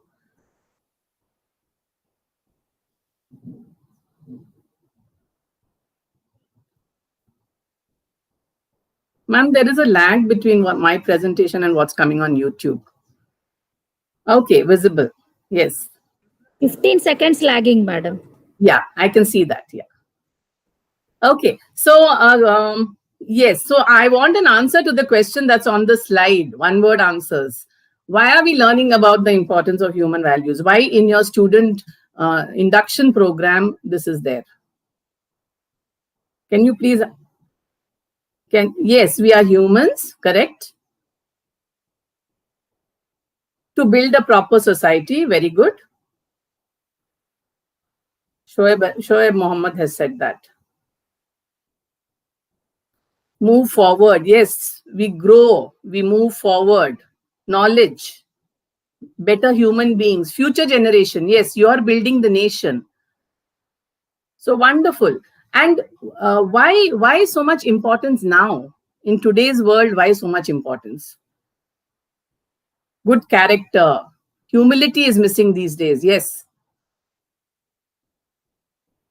Self-development, sustainable development. I like those words. We are going to use all these words. Yes. Happy life. Very important. Happy life, better understanding, gaining knowledge. Okay. So since you have understood, or you have only said, why are we learning all this? So I'm just trying to give you a perspective. Yeah, you can stop now. You can stop. Please stop. Okay. Yes, you're the next citizen. Yeah. That's fine. Right. So, what I'm trying to do in this session is to build an understanding of human values, and specifically for the engineering segment. Why? What is it that is needed by the engineers, the future engineers? So, I welcome you to my session.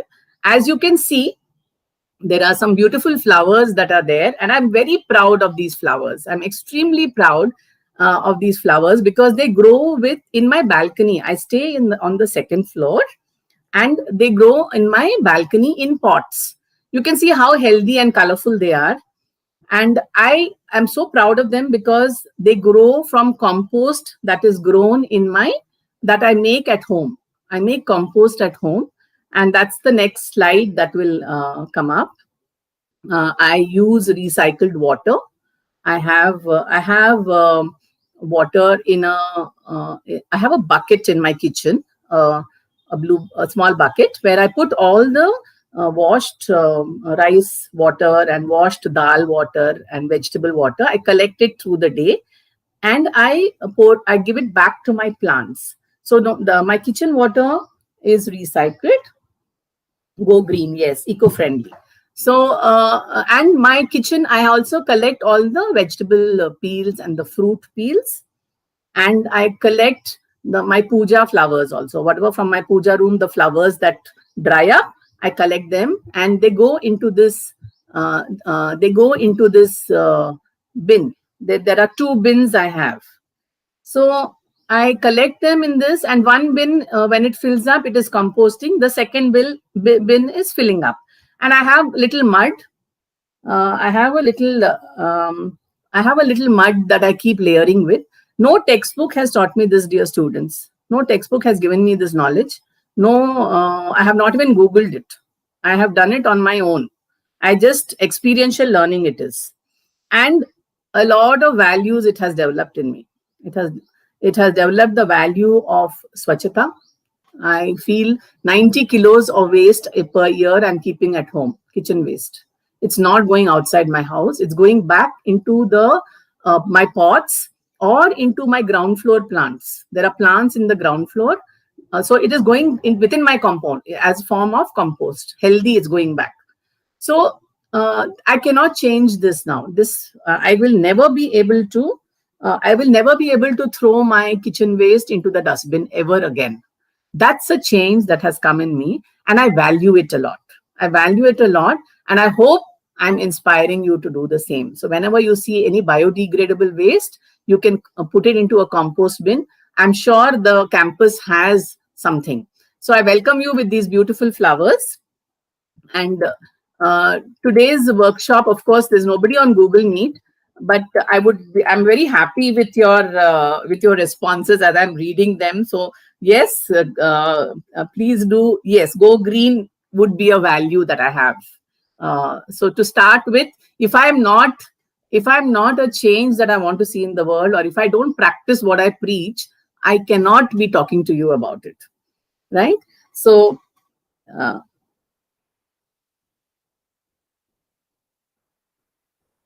thank you, sir. Dr. Chakravartula, thank you so much. Right. So today's session, I will take you through, and I want you to be with me. What are the goals of education? What are values? We talk very much about values, but let's try and understand a proper definition of values. What are the values in different areas of our life? Is it only when we interact with people, or what is it? What are the different areas, broad areas of life where we can see some value integration? Then also, I don't know if you are aware, I'm a teacher educator. So I'm closely following the National Education Policy 2020. And so what has National Education Policy 2020 said about values in education for the school level and for the higher education level? So I just want to, and I'm also working with the Ministry of Education. So definitely that perspective is also very, very important. So now when we have understood what are values, what are the different areas of life where values impact, what is the education policy saying about values? So how do we build the values? How do we build values? And specifically for science and technology. The other day, there was a forward that came on WhatsApp, which said that there was a prisoner of war in a concentration camp. And he was writing to the teachers saying, "Dear teachers, please don't make your students, learn how to make bombs and how to make destructive things." I have my judgment. I reserve my judgment on that. No teacher will ever want anything destructive on this planet. But there is some use of those destructive things. It is for our safety. It is for our to protect our territory. So that those things. So I reserve my judgment. But anyway, what should be ethics and values in engineering? And what are the difference between values and attitudes? A value list, it is just a list that I have compiled, which I want to share. And some personalities, what values have we learned from some great personalities and Indian businessmen, the positive and the negative? Quick case study. So without any, and there's one assignment also that I will share with you, a fun assignment that will summarize this whole thing. So let me start, because I'm not sure now whether 1 hour is going to be enough or not. So starting off with a thought from Gandhiji: always aim at complete harmony of thought, word, and deed. Always aim at purifying your thoughts, and everything will be well. I have experienced this personally. In my life. It's been all my life experiences have. When I was reading this yesterday or day before, as I was putting together this presentation, I realized that this is such an important and well written thought of Gandhiji. Always aim at purifying your thoughts, and everything will be well. And at the end of the day, when you sleep, you should feel that you have lived by your conscience. And that's what the previous Dr. D.N. Rao and Kiran ma'am and the 7 habits of highly effective people are saying the same thing, that you do all these things and you will feel good at the end of the day. You should sleep with a clear conscience, and values help us do that.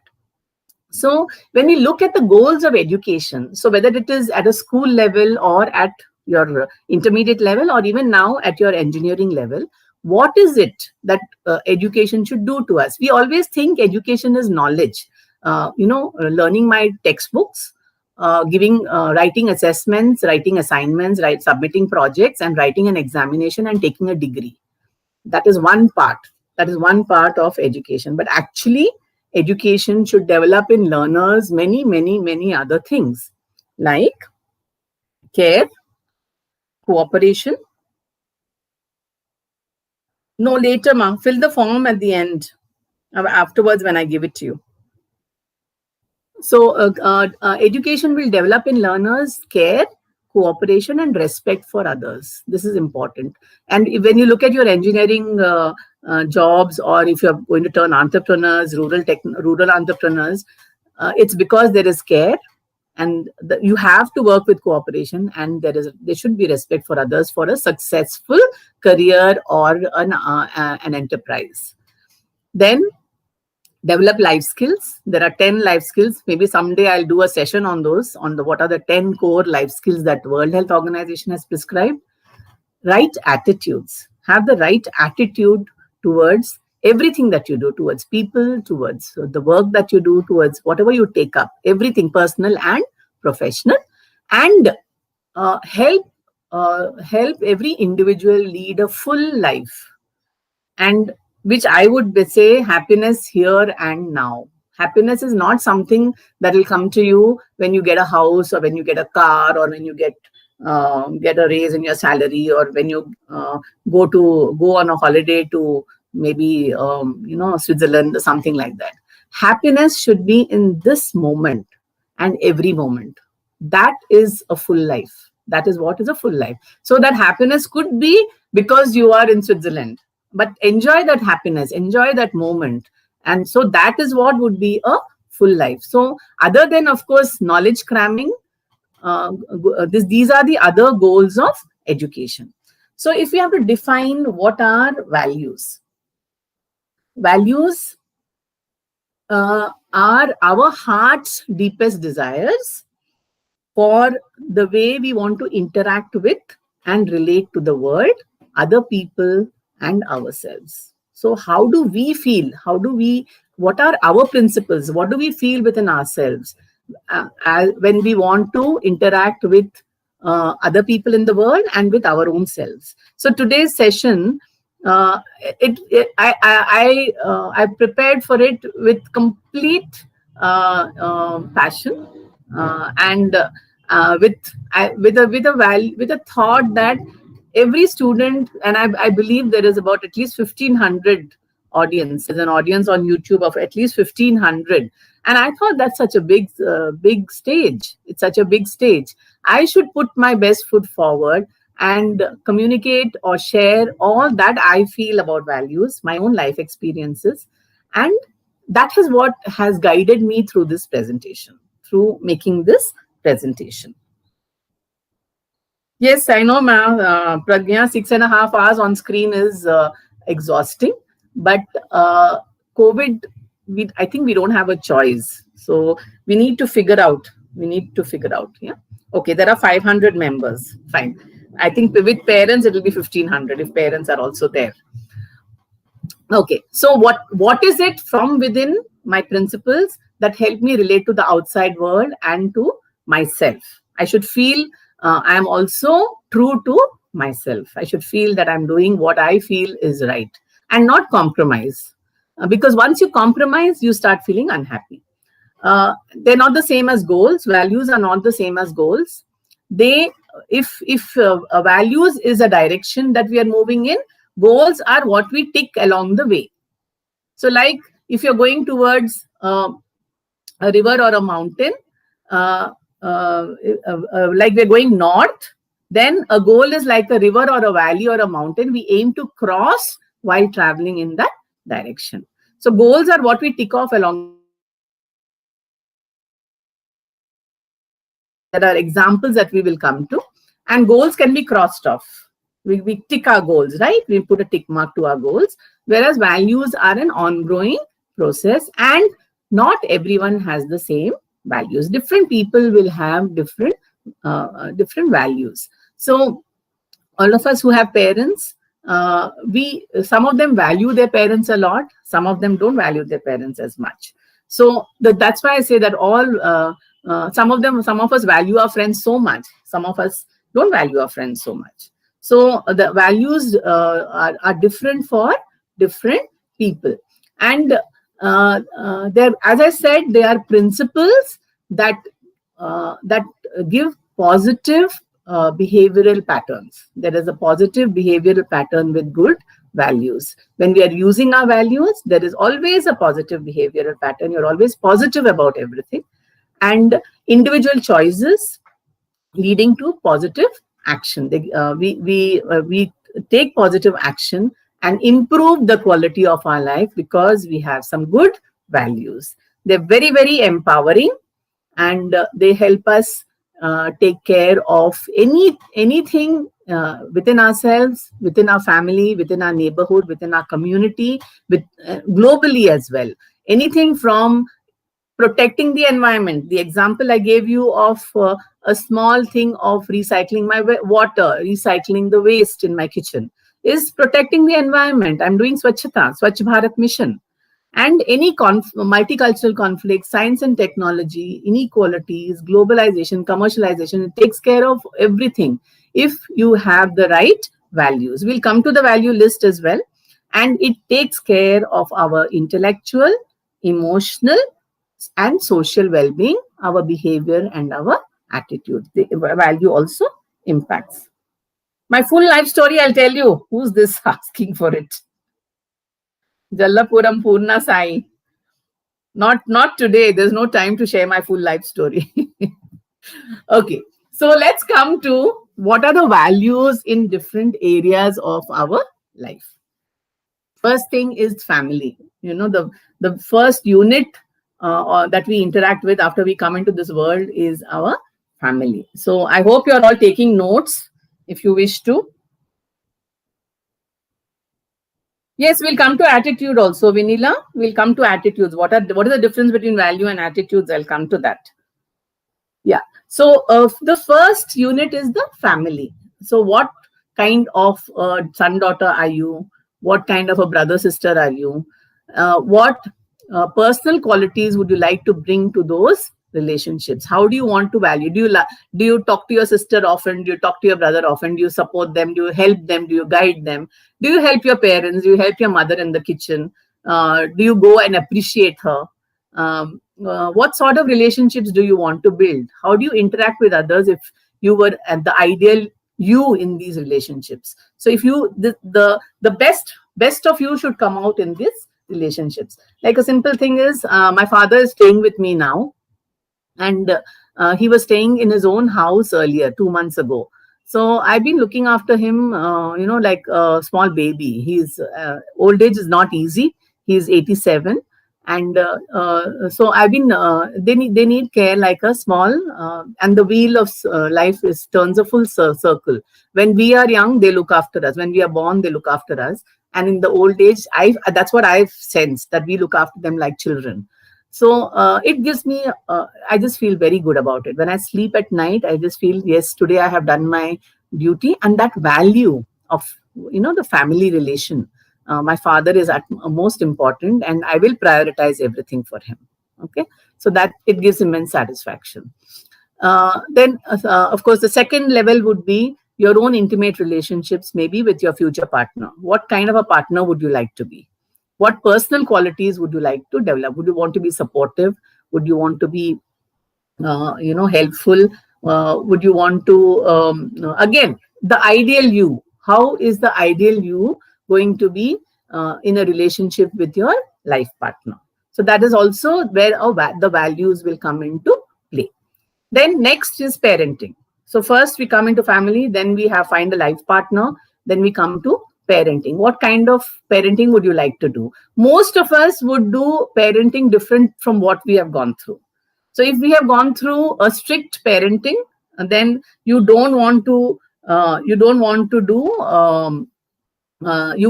be a strict parent, but that will have its own effects. So a balance maybe between strict parenting. So again, everywhere in all these areas of life, how would you behave if you, for the ideal you? What is the ideal you in this every phase of your life, every stage of your life? So we have finished with family, life partner, and parenting. Now comes to your friendship and social life. What kind of qualities do you bring to your friendship? Are you helpful with your friends? Are you supportive with your friendship? Uh, are you supportive to the extent that you can cover up something that you're wrong that your friend is doing? What is that the value you have? Then how would you behave with your friends? What kind of friendships do you want to build?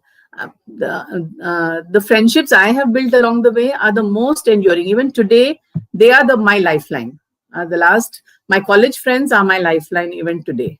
And we never had the luxury of connecting with them all through. We never had the luxury of we lost touch and we've got back in touch. But the friendships have remained. So that's a beautiful thing to have. And now we can reach out anytime. Any problem, we just reach out and support each other. The next area is career and employment. What is the ideal you again over there in career and employment? What do you value in your work? What is it that you want from your work? Only money or success, joy, name and fame, contributory contribution? What is it that will make it more meaningful? And different stages of life have different stages of your career will have different things. Like in the beginning, it's only money. You want money, you want to settle down, you want to buy things. Then it will become a little bit of self-esteem. I want a designation. I want some perks to come with it. Because you are senior, you become senior. So what is it that you want, and would it affect you if you had all this? After 35 years, nothing affects me. I'm very happy to be a learner. I was so happy to listen to Dr. D.N. Rao as he was talking to you all. I was so happy to listen to Kiran, my ma'am, and the others sharing their thoughts. That is my value. That I always feel I'm a learner. I might be coming here to share my experiences with you, share my knowledge with you, but I still feel that I'm a learner. So what kind of work relations do you want to build? Definitely something that is a give and take, where there's more give and no expectation. That's how I have balanced, and it feels very good to live that kind of a life. Then your own education, personal growth and development. How do you value your learning, education, training, and personal growth? So your 4 years in the college, please value all that you get. And the philosophy of VJ is very, very good. I was listening to Sir. What kind of skills, what kind of knowledge you want to learn, what further education appeals to you. And again, the last 4 areas are recreation. It's also for fine time. How do you allocate the time? 7 habits of highly effective people. That you give some time to yourself. You give so that you don't feel neglected. You don't feel neglected and say, oh, I've slogged all my life. I've looked after my parents. I've studied. I've been working 24/7, 365. I have not done anything for myself. So it's very important that you value your personal time, your personal growth. Relax a little bit, unwind, give time for exercise, swimming, fun activities, holidays. It's very, very important. So that there is no regret. There's no regret that I did not do things that I wanted to do. And all my life, I was just slogging for others. Then spirituality, very important. You guys are all lucky that we have so many spiritual masters who are available online and who are at the click of a button. You can reach out to their talks. You can listen to them. You can understand. So at a much younger age, you're being exposed to all this. But I know you will not take it, because I have a son who's in his early 30s. I'm trying to kind of influence him to get into spirituality, but it has to come from within. That has to come from within. Nobody can influence you. And I have been into spirituality for the last 20-25 years. I do practice a lot of yoga, meditation, pranayama, and that has helped me tide over things. And the here and the now, happiness here and now is something what I live. I live that. That this moment I have to be happy, and because we don't know what is in the next moment, and the previous moment has gone by. So the present moment is the gift. So let's enjoy the gift. Then citizenship, environment, and community life. How do you want to contribute to the community? Do you want to volunteer? Do you want to do some charity? Do you want to join politics and work for them? And what is the atmosphere at home? And how do you want to keep it? What is the atmosphere in the community? Because all this ultimately contributes to your well-being. Joy and happiness contributes to your well-being. And similarly with your health and physical well-being. What are the values? For me, the values are exercise every day and half an hour walk compulsory, and my yoga and pranayama and meditation in the morning. That's about half an hour, 45 minutes. So minimum is that no alcohol, no smoking. And those are my values. So these are the few areas that in different areas of life, starting with family, friends, career, education, and recreation, fun, leisure, spirituality, citizenship towards the nation, and your own health and physical well-being. Now, values are also there in the Constitution of India. So there are the Constitution of India actually asks us to respect the multiculturalism in the country, and also the fundamental rights and duties that are there, So actually the fundamental duties are a list of values for every citizen in India.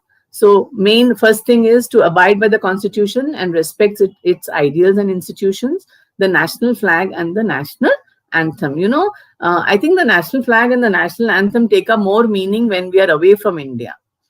There's so much of patriotism that comes. We feel proud that this is an Indian thing. To respect the national anthem, the national flag from within, not just for the sake of it. Then to cherish and follow the noble ideals which inspired the freedom struggle. So much of sacrifice has happened for the freedom struggle. So we must cherish the freedom that we have. Protect the sovereignty, unity, and integrity of the country. Don't do anything that will divide the country or cause a division or a fight or incite some violence. Then to defend the country and render national service when called upon to do so. So like the COVID, we were asked to all stay at home for 21 days. So that is a value that we are carrying with us, a positive value. When the Prime Minister asked us to stay at home for 21 days, we did that. None of us stepped out, and we followed the rules. Then to promote harmony and spirit of unity, brotherhood amongst all the people of India. So no religious difference, we are all united. We should all remain united. And nothing, even women empowerment. Then preserve the heritage of our country, to keep the environment clean, to develop a scientific spirit and temper and spirit of inquiry. Then public property, safeguard the public property, and also to strive towards excellence in all spheres of individual and collective activity, which lead to higher performance. So our constitution also has some values that we need to follow. Then we come to the building blocks of values. So the individual is the first building block of values. What are your own personal values? Which then the family also teaches you values, how your relationship with the families, your upbringing, what they tell you to do, or how they guide you. The family, the community and society, wherever you're grown up, your friends, your neighbors, the whole community that you're working in, the work community, the education community, all that also impacts your values, and ultimately the nation itself. What is a nation? Like our culture. We are in India, and we have all the different religions have their own culture. So with the religion also, and we are following multiculturalism. So there's so many religions in India that we know what is multiculturalism. We appreciate an Eid or a Christmas or any other festival. We appreciate along with our own festivals. So that is what leads to global peace. So everybody, the individual, the family, the society, and the nation contribute to building values and leading to global peace. So if you look at, say, supposing we look at peace as a value, at an individual level, compassion, trust, courage, acceptance, joy, sense of freedom, and absence of conflict. So we should be compassionate, we should have trust, we should have the courage, acceptance, be accepting, joy, sense of freedom, and absence of conflict. Interpersonal level, that means with the others. There should be a lot of love. If we need to have peace, we need to have a lot of love, empathy, cooperation, listening skills, acceptance of differences, that there will be differences, and appreciation and friendship. At a community level, to be able to reconcile, make peace, be tolerant, right? Somebody is playing music, loudspeaker, blaring. Be tolerant for some time. If it's going beyond, then you go and talk to them, and you reconcile. You tell them, also your point of view. Be empathetic as well. Then mutual respect, then healthy family relationships, appreciation and protection of the environment. National level, again, freedom from bias and stereotypes, national integration. If we are all have a patriotic feeling, the peace levels in the country will be higher. If there is national integration, respect for other states, other cultures, then the levels of peace will be higher. Multicultural harmony is the other one. And at a global level, we have to be aware of the global issues that are disturbing the peace. How international conflicts are being resolved. What are the environmental concerns? Sir also spoke about it. Dr. D. N. Rao also spoke about it. Climate change. Climate change is a global concern. We all have to have an action plan. Sustainable development goals. All these, respecting other cultures.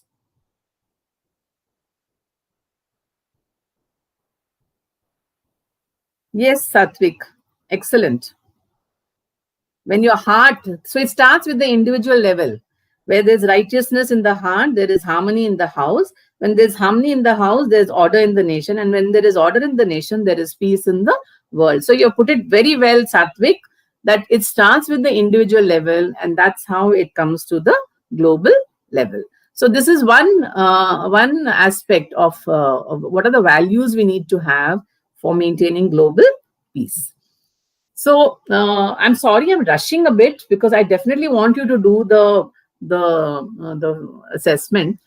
So our national education policy is also ensuring that there are a lot of traditional Indian values that are being inculcated, like seva, ahimsa, swachhata, satya, nishkam karma, and shanti, sacrifice, tolerance, diversity, pluralism. This is at the school level. Pluralism, righteous conduct, gender sensitivity, respect for elders, respect for all people, and their inherent capabilities regardless of background, respect for environment, helpfulness, courtesy, patience, forgiveness, empathy, compassion, patriotism, democratic outlook, integrity, responsibility, justice, liberty, equality, and fraternity. At a school level, we are looking at developing these through curricular activities and through co-curricular activities. And in higher education, please look at what I have highlighted in yellow. We are going to have credit-based courses and projects in the area of community engagement and service.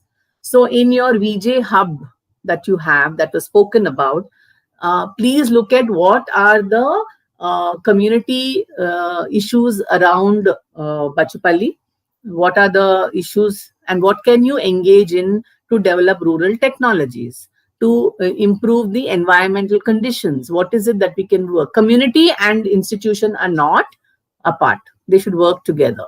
and value-based education. So value-based education, we will have development of humanistic, ethical, constitutional, and universal human values of truth. Everywhere we are talking of truth. So very, very important. Righteous conduct, dharma, peace, love, non-violence, scientific temper, citizenship values, and also life skills. Lessons in seva, service, and participation in community service programs will be considered an integral part of holistic education. So please, I'm sure there's a lot of community engagement and service happening in VJ. So look at continuing that, because you won't get, your values will change once you start doing that. Once you start working with the community and really experience their problems, then you will start becoming a better human being. And also internships with the local industry, businesses, arts, craft persons, as well as research internships with faculty and researchers. That will also, so all this is going to only improve your employability, because you're getting holistic education. So this is what the National Education Policy has also said about value education. So how do we build values? What is it that we need to do to build values? First thing is always be positive. Think positive and be positive. So have a positive self-image of yourself, and for everybody else also. For anything and everything, whether it is living or non-living, I think there should be a positive thinking towards everything. Anything, and that has been a life experience for me also. Every fall that I have had, I have never felt why me. I have always said, this is for my good. This is something that is for my good. So let me take it up as a challenge. And believe me, when I look back, every fall has developed me and made me a better person. And it has been for a real good reason. You don't know it then. Then be compassionate and do no harm. If you don't do any harm, then there is less violence in the society and there's more peace in the society. It is a more harmonious society. So even when you're working, try and be helpful to the others. When you're studying, try and be helpful. Do not harm the others. Do not pull the others down. Don't have that Indian crab mentality, pulling everybody down. So if someone is climbing up and getting success, be happy in their success.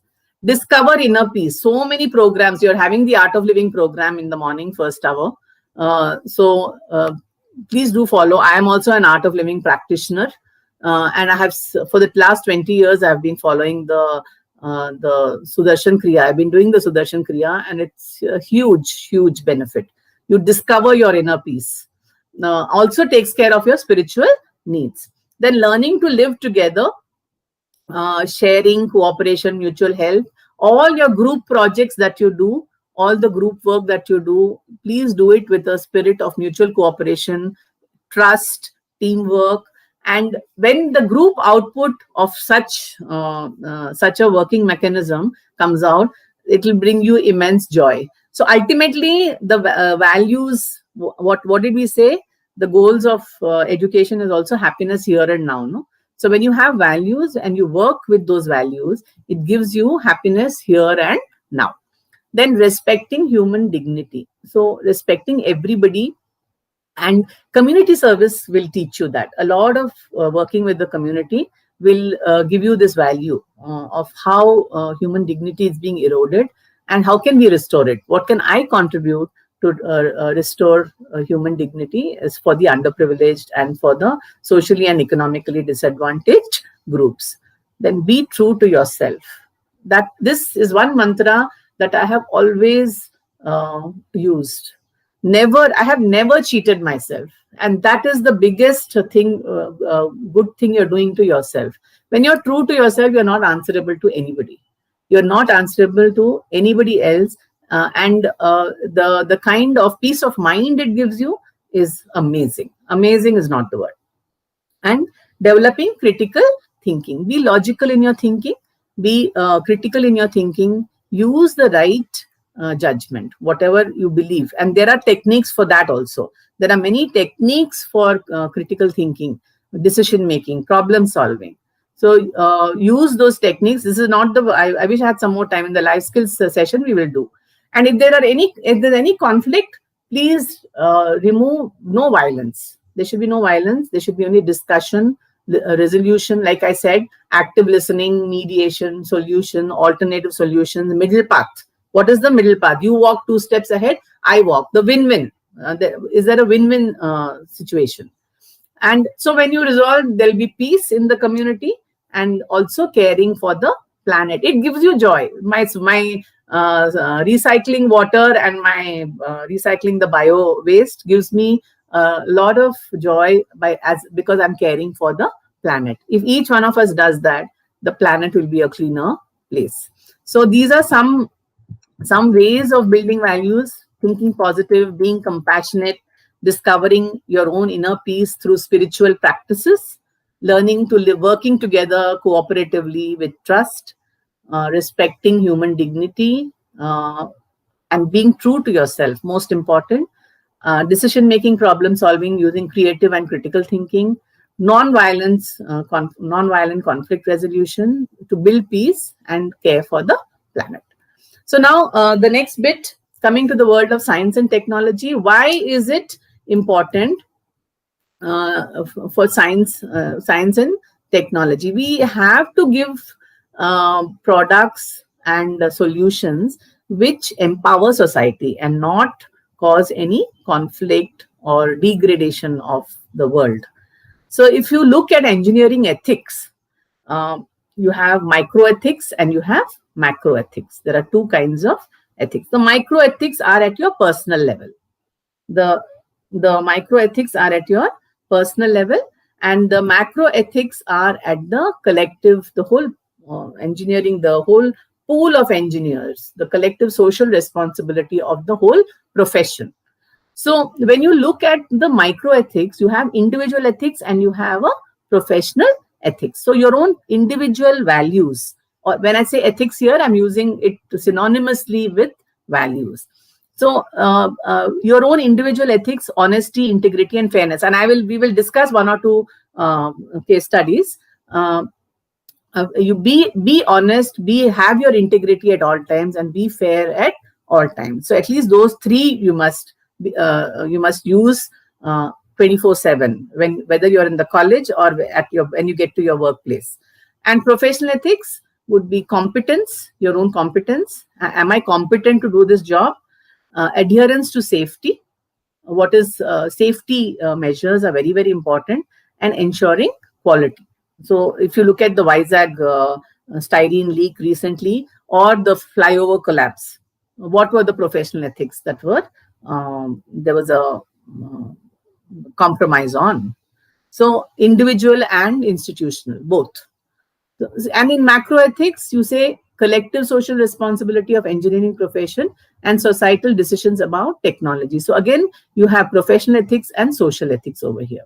So in professional ethics, product liability, environmental protection, and public welfare, like the example I gave you about, that the prisoner of war at a concentration camp said, this is what I saw. I saw only guns, and I saw everything that was going to destroy the world. So product liability, environmental protection, and public welfare. That should be the professional ethics for anything that you're doing with science and technology. And social ethics. Social ethics should be that it should be sustainable and should not degrade the environment. So especially many industries are, they let out their waste into water, drinking water, or polluting water bodies. So those kind of things, what can we do about it? What can you as an individual, using your individual ethics and professional ethics, how can you change that? So those are the things that you must keep in mind. It's difficult, but a change can start. A change can definitely start.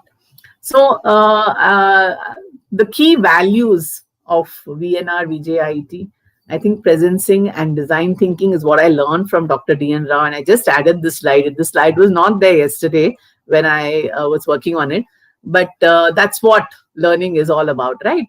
So presencing, the 4 points of being present, sensing, experiencing, and extrapolating. I think those should be key values. And design thinking, coming up with something good, something that benefits the society, even as students in your VJ Hub. So have that seed fund, make use of the seed fund, Come up with projects that are close to your heart. It'll give you a sense of achievement, a sense of freedom, and set you on a path that will make a successful life for you. So these two are key values, I think, that you need to keep. So what are the difference between values and attitudes? Values are principles, guiding principles, and they make you come out with positive behavior. And whereas attitudes are what? Responses. They are responses to situations which are shaped by our values. So if my value is love for the family, I will do anything for the family. The attitude is I will give up. My response is I'll give up a final exam and come to look after my father if he's sick. So that is what Azim Premji did. I will come to the story of Azim Premji. So when there are positive human values like compassion and caring and tolerance, you will be nurturing. The attitude will be that you are nurturing, not a destroyer. So that's so a value is a principle, a guiding principle, and attitude is a response. It is shown in your behavior. So we have some values list over here. This I will share it in the WhatsApp group. I'll share it with Padmavati ma'am and ask her to pass it on to you. They're all arranged in an alphabetical order. Adjustability, appreciating laws of nature, appreciating talent. So I'll send you a Word document. You can keep this as a list, a value list, and add to it as well. And now come just one or two words of what values come to your mind when you look at these pictures, when you look at these famous personalities. Yes, Wipro founder Azim Premji, I'm coming to that. Yes, Sidhu. Yeah, can you give me one word for each? Ambedkar, what is it? What values come to your mind when we talk of Ambedkar? Patience, okay. Courage. Okay, Mother Teresa?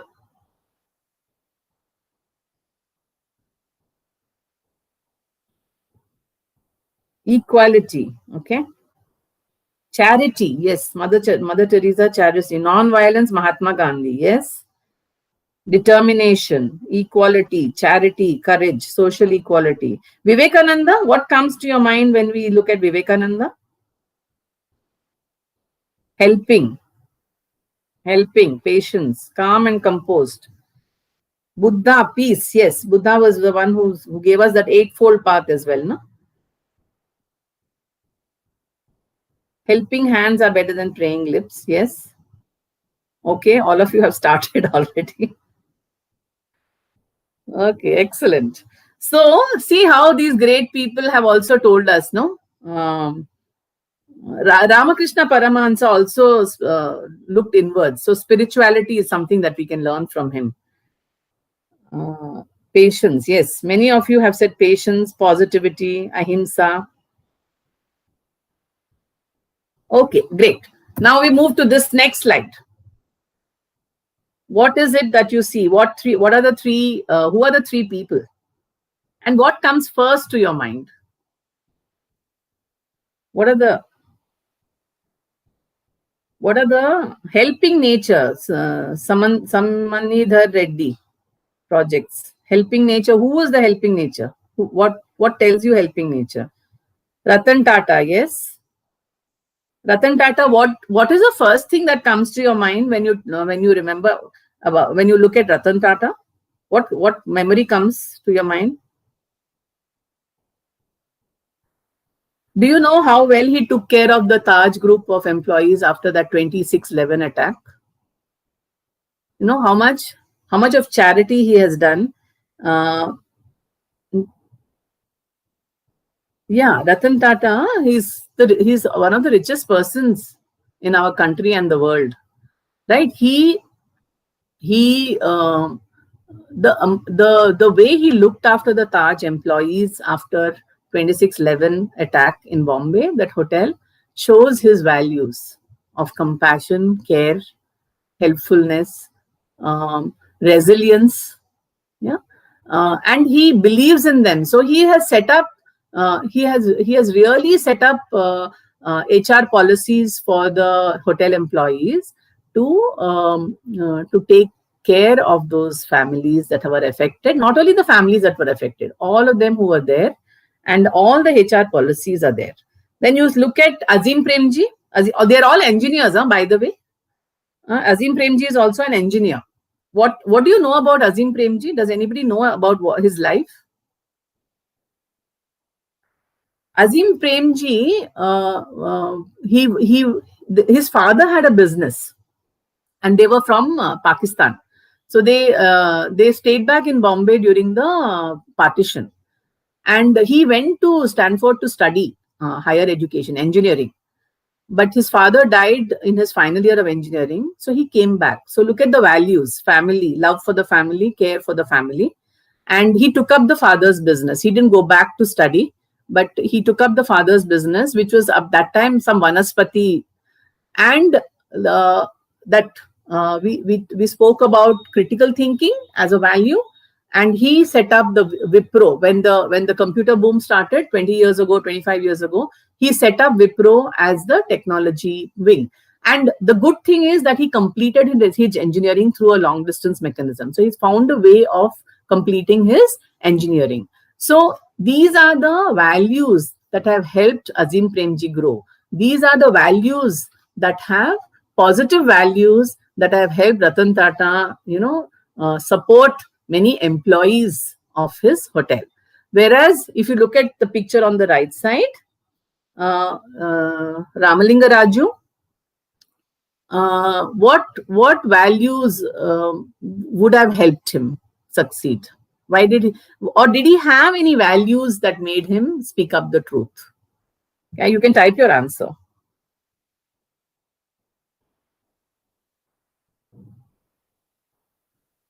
ఈ గోల ఆపండిరా బాబు, ఏం గోల? Who defined our present education system? Mokka, Tarun? Ethical values. Yeah, Rajesh, you're right. Some ethical issues were there. That's why he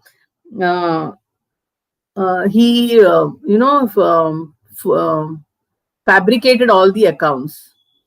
So, but see, the thing is, ultimately your conscience catches up with you. If you look at Ramalinga Raju, he did misappropriate the whole accounts, and many people helped him, connived with him, worked with him. But somewhere, some value, told him, let me come out with the truth and take the punishment.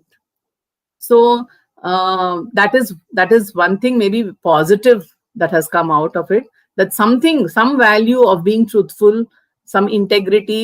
Okay, I've done wrong, I'll take the punishment. And people who connived with him also took the punishment. So doing wrong ultimately catches up with you. That happiness here and now concept goes, because you can't sleep well at the end of the day. At the end of the day, when you look back on the day, I hope I've done all the right things and I can get a good, peaceful night's sleep. So we come to the last bit, another 5 minutes, and then I'll give you your assignment. What were the values that were compromised in the styrene gas leak? Do you know the styrene gas leak in Visakhapatnam just 6 months ago? Many people died, no? Many people died, right? What was the compromise? What were the values that were compromised?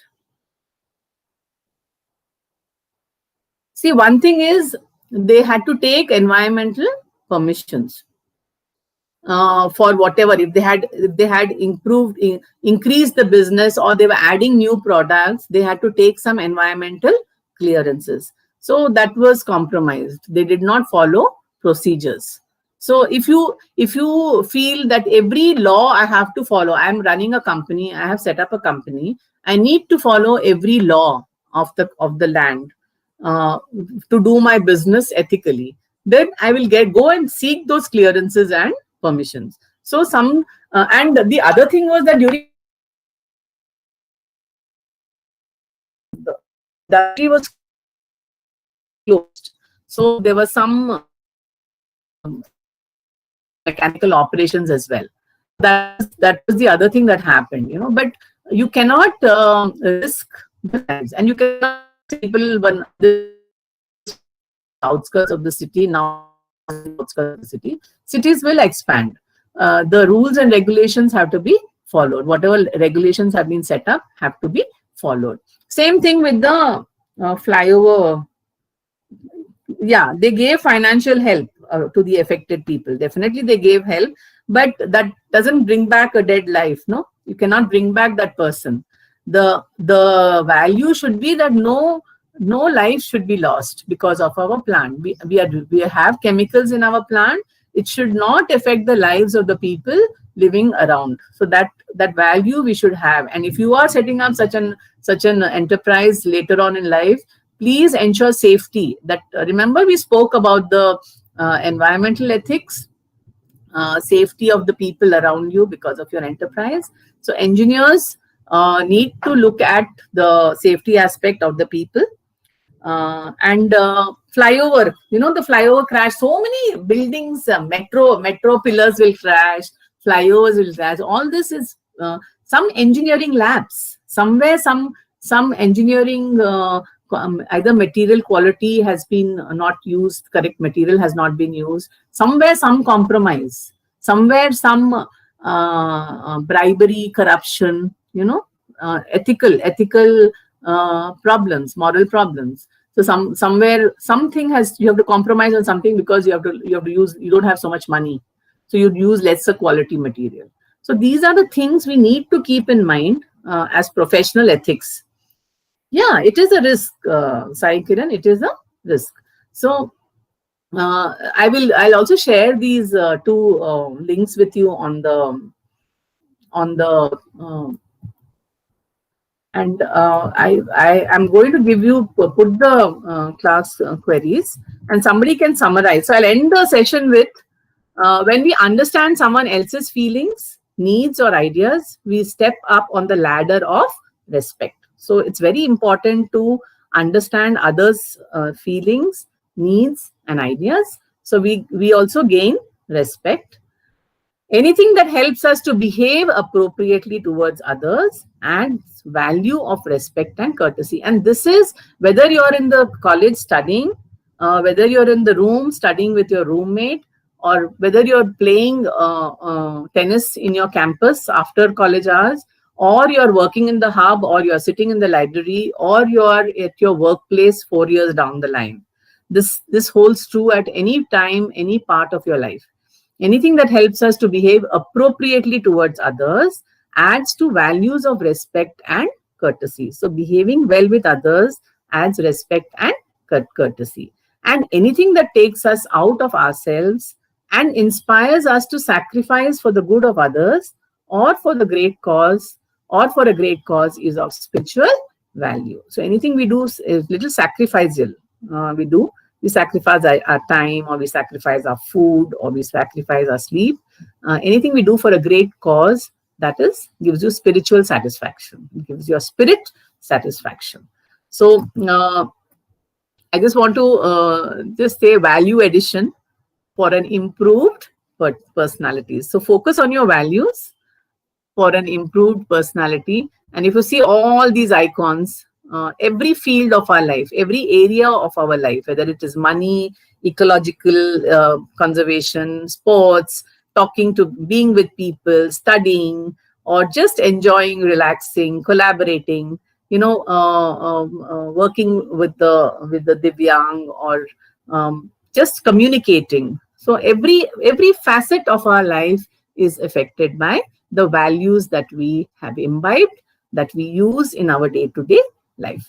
So I just want to thank you, but please do not leave till you fill up a small assignment that I have for you, which I request Padmavati ma'am to share, or even I can share it. How do we do it? Yes, ma'am, you can. Shall I share it on the chat? Yes, ma'am. Yeah. Okay. We too have, ma'am. Please share it, ma'am. What I gave you yesterday, that value education. Yes, assessment only, no, ma'am. Yes, assessment. Yeah. Anu madam is just now sharing. Yeah. I'll also show it on the, please let my presentation continue. I'll just show it on Yes, ma'am. on the YouTube as well. Yes, ma'am. So they can do it quickly. They'll do it in 5 minutes.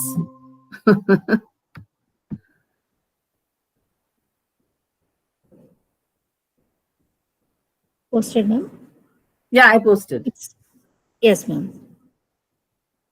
No, I didn't post. I No, didn't post. Bhavana madam posted already in the YouTube, ma'am. Okay, fine. Yeah, I can see it. So please open that and we can look at it together.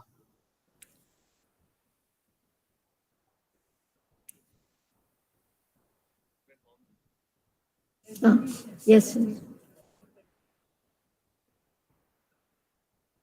Ade, sir.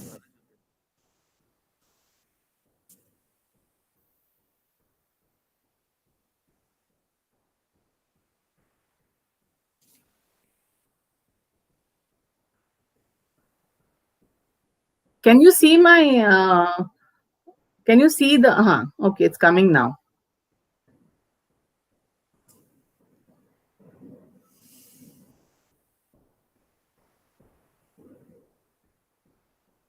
Yeah. So type in your name and your email ID.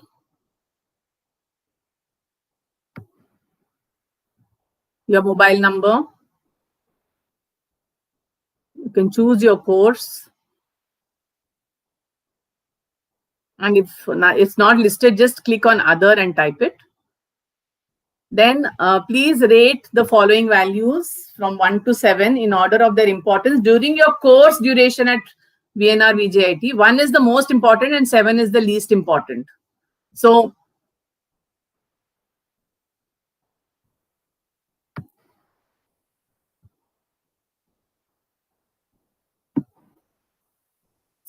determination, cooperation, integrity, self-discipline, respect, presencing, design thinking. So only one response per column and one response per row. So you have to choose only one number. So you're rating them from 1 to 7. And we'll also see what are the responses.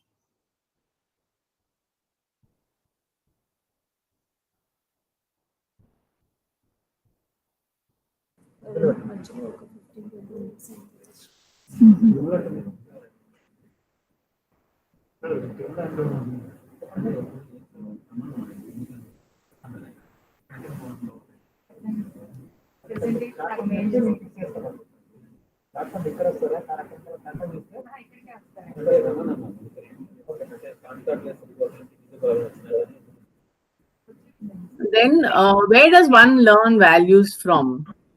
Home, school, peer group, friends, community, society, all of the above, none of the above. Then next question, the most important goal of value education is happiness here and now, whether you agree or disagree. Values in each one of us have the power to change the world to one where there is less conflict and everyone lives in harmony with the nature. So your opinion about that, whether you strongly disagree, agree, or strongly agree. Then list 3 values that are most important to you and ones that you will never compromise. So just think a bit and list 3 values that you will never compromise and keep that as a life goal. Don't ever compromise on those values, come what may, whatever be the situation. Then just rate my session, please, on content, presentation skills, flow, and assignment. What you learned from this session, one thing you learned from the session, one thing that you liked about the session, and any areas of improvement. If there's any area of improvement, please let me know. Please just don't say what is the area of, how should we make it more interactive? Many of you are saying it's there's interactivity. What is the way to make it more interactive is what we would like to know. What I would like to know. So after this, after you complete this, we can, okay, there are 9 responses already. Very good. Okay. So Determination. Okay, presencing and design thinking are getting high ratings. Very good. Excellent. Because this is also what I just added. It was not there yesterday. Okay. After listening to sir, I said I must add these two as values for the students. So I'm glad you're looking at it and giving it a high rating, both of them, presencing and That's why you are special, ma'am. catching immediately whatever sir told me. Yes, What is ma'am. special and smart. Otherwise, there's no application of learning. No, what is the Yeah, value yeah. I'm carrying? I'm not carrying any value then. No, You proved that you are a learner. learner, and this is what students must also do. What they have learned the previous minute, how am I using it the next minute? Yeah, That is yeah. also a good value to have. How Yes, do I ma'am. integrate it immediately into my learning experiences? That's what we must add. So please do tell sir. I will share these. See if you can see this chart. High rating for them. Definitely, ma'am. Yeah. Okay. So that is what it is. And please answer the rest of the questions. And if anybody wants to type any feedback, give a range from 1 to 7. No, it will not accept all 7. It will accept 1 to 7. You have to rate from 1 to 7. What is the most important for you? What is the most important value for you? Madam, shall we show you on the screen? I'm showing it, ma'am. No, you, madam, directly. Your video. You want us to show you? No, I'm showing the findings, the responses. Findings. Okay. I'm showing the responses.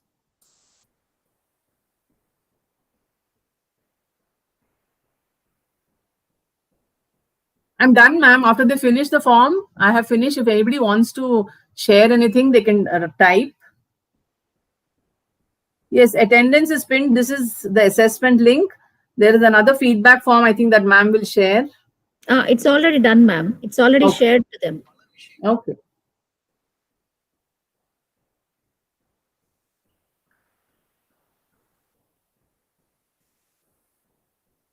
So determination, a lot of people have given importance to.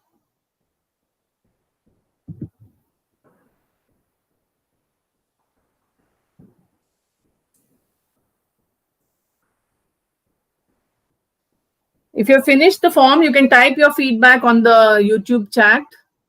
Any feedback, any learning.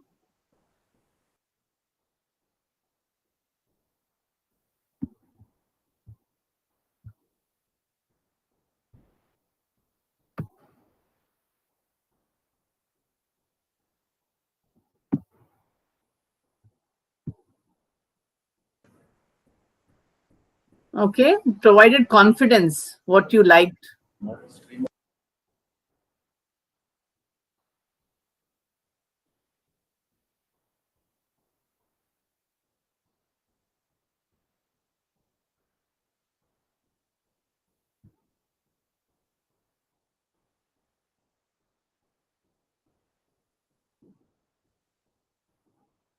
Okay, so I thank you, dear students, for your.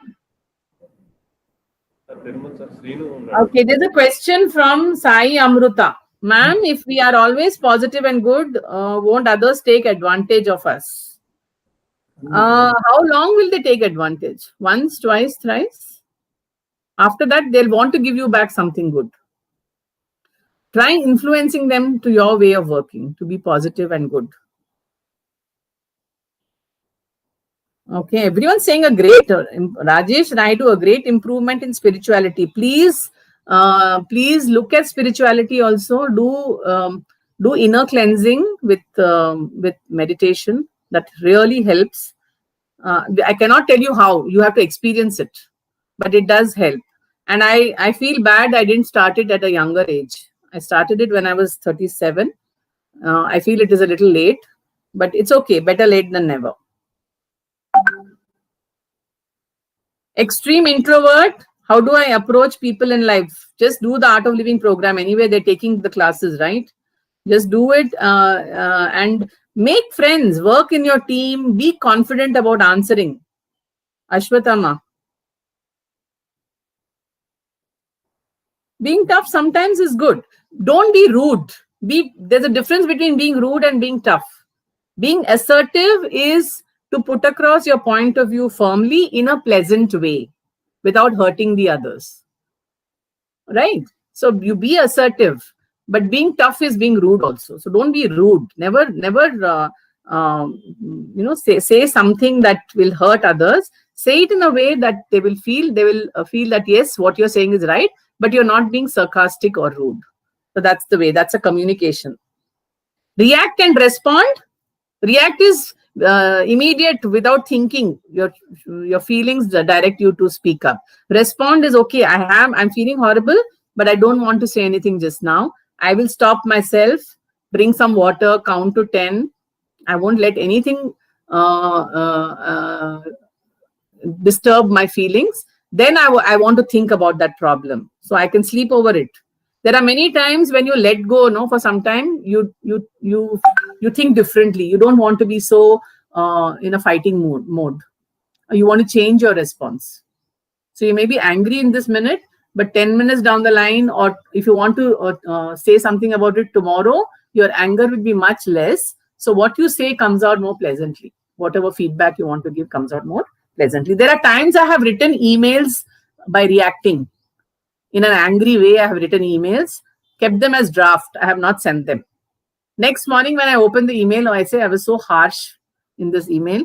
Let me put it in a different way. Let me write it in a little better way so that it doesn't affect. It's not rude. My emails are not rude. So that's the difference between react and respond. How to overcome distractions? Srikar Reddy. Overcoming distractions is the technique I use is to write down what I have to do, a to-do list, and ensure that I assign a plan. I prioritize. I write a to-do list completely. What are all my tasks for today, and prioritize what comes first, what comes second, depending upon the urgency. What is urgent, I do that first. And I also set before lunch I have to finish this, after lunch I have to finish this. So my day is like that. So I'm working. So I set a before lunch target and an after lunch target. I also include my sleep, rest, my recreation, my exercise into that list. So my personal goals are also listed into that, so that I allocate time for them. And a little bit of distraction, like suddenly there's a T20 match starting and I feel I should go and watch it. So I'd go watch for 10 minutes, but it's also my self-discipline, the value of self-discipline that comes into play. When I send you the value list, you will see self-discipline in it. So self-discipline is something that you build to overcome your distractions. Tell a friend, if you're very distracted, tell a friend to remind you not to be distracted. Initially, you can ask a friend's help. Okay?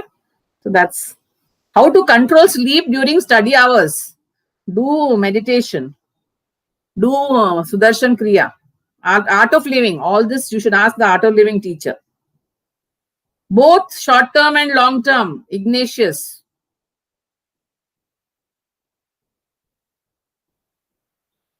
We are not getting that rating. What rating? What is ayahuasca? Lokesh?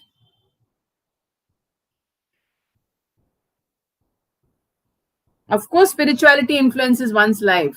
Rajesh. How to stop procrastinating and be productive? Same way. Whatever I just told you, write down.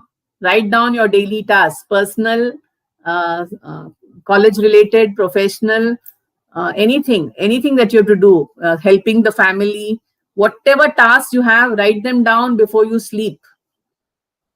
And prioritize. Prioritize how? Morning 9 o'clock to evening 5 o'clock, I have classes. So I have to prioritize only my classes. Before and after that, I can do other work. So in that, what is more urgent, do it first. Sorry, if IT is also there in your option. Otherwise, you click on other and type. IT is there.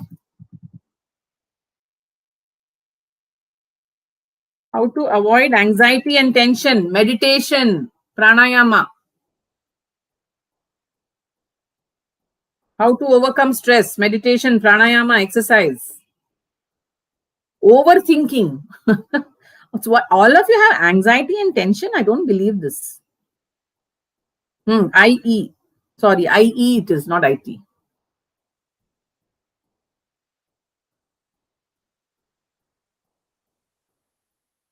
Okay, so let me say thank you, dear students. I have overstepped by 20 minutes. I have enjoyed my online class with you, online session with you. Thank you for so much of interaction on the YouTube channel. I'm glad, I hope there has been some value add, and I hope this will also enhance your working life and your personality at some level. I hope someday you will remember this session and say, ma'am said something that day and I have started using it. So I wish you all the best. I thank Padmavati ma'am. I thank the management, principal, faculty, technical staff, support staff, dear students and parents. Thank you so much for listening to me. Namaskar. Thank you very much, ma'am, for a lively talk on values. As Mahatma Gandhi said, be the change to see the change in others. So whatever values you are implementing in your life and you are adopted, you have shared with all of us. And so nice, we have enjoyed your session. And how the values can add to improve our personality. All this you have shared to our students, and hope the students will try to implement all whatever you have shared with them, all the values they will implement in their life, in their student life, and also in the personal life, everywhere, wherever they are, and so that they'll grow up as a better student and better person in the nation. Thank you very much, ma'am, for sparing your valuable time. They must use it every minute. They must be conscious. Yes, That's ma'am. what real spirituality is. When you're conscious that you're using positive values in everything that you do, every minute of your life, and those are your guiding principles. Those are what make your life happier and fuller. Then you are using the correct values and you become a wonderful and a better human being. Each minute you become better. So I would end on those lines. Thank you for having me over, ma'am. It's been a pleasure. And thank you very much, ma'am. You're all doing a wonderful job as well. On behalf of all our students, management, and colleagues, all our faculty, we are very much thankful for you, ma'am, for sparing your valuable time and teaching our students about the importance of value education. Thank you very much, ma'am.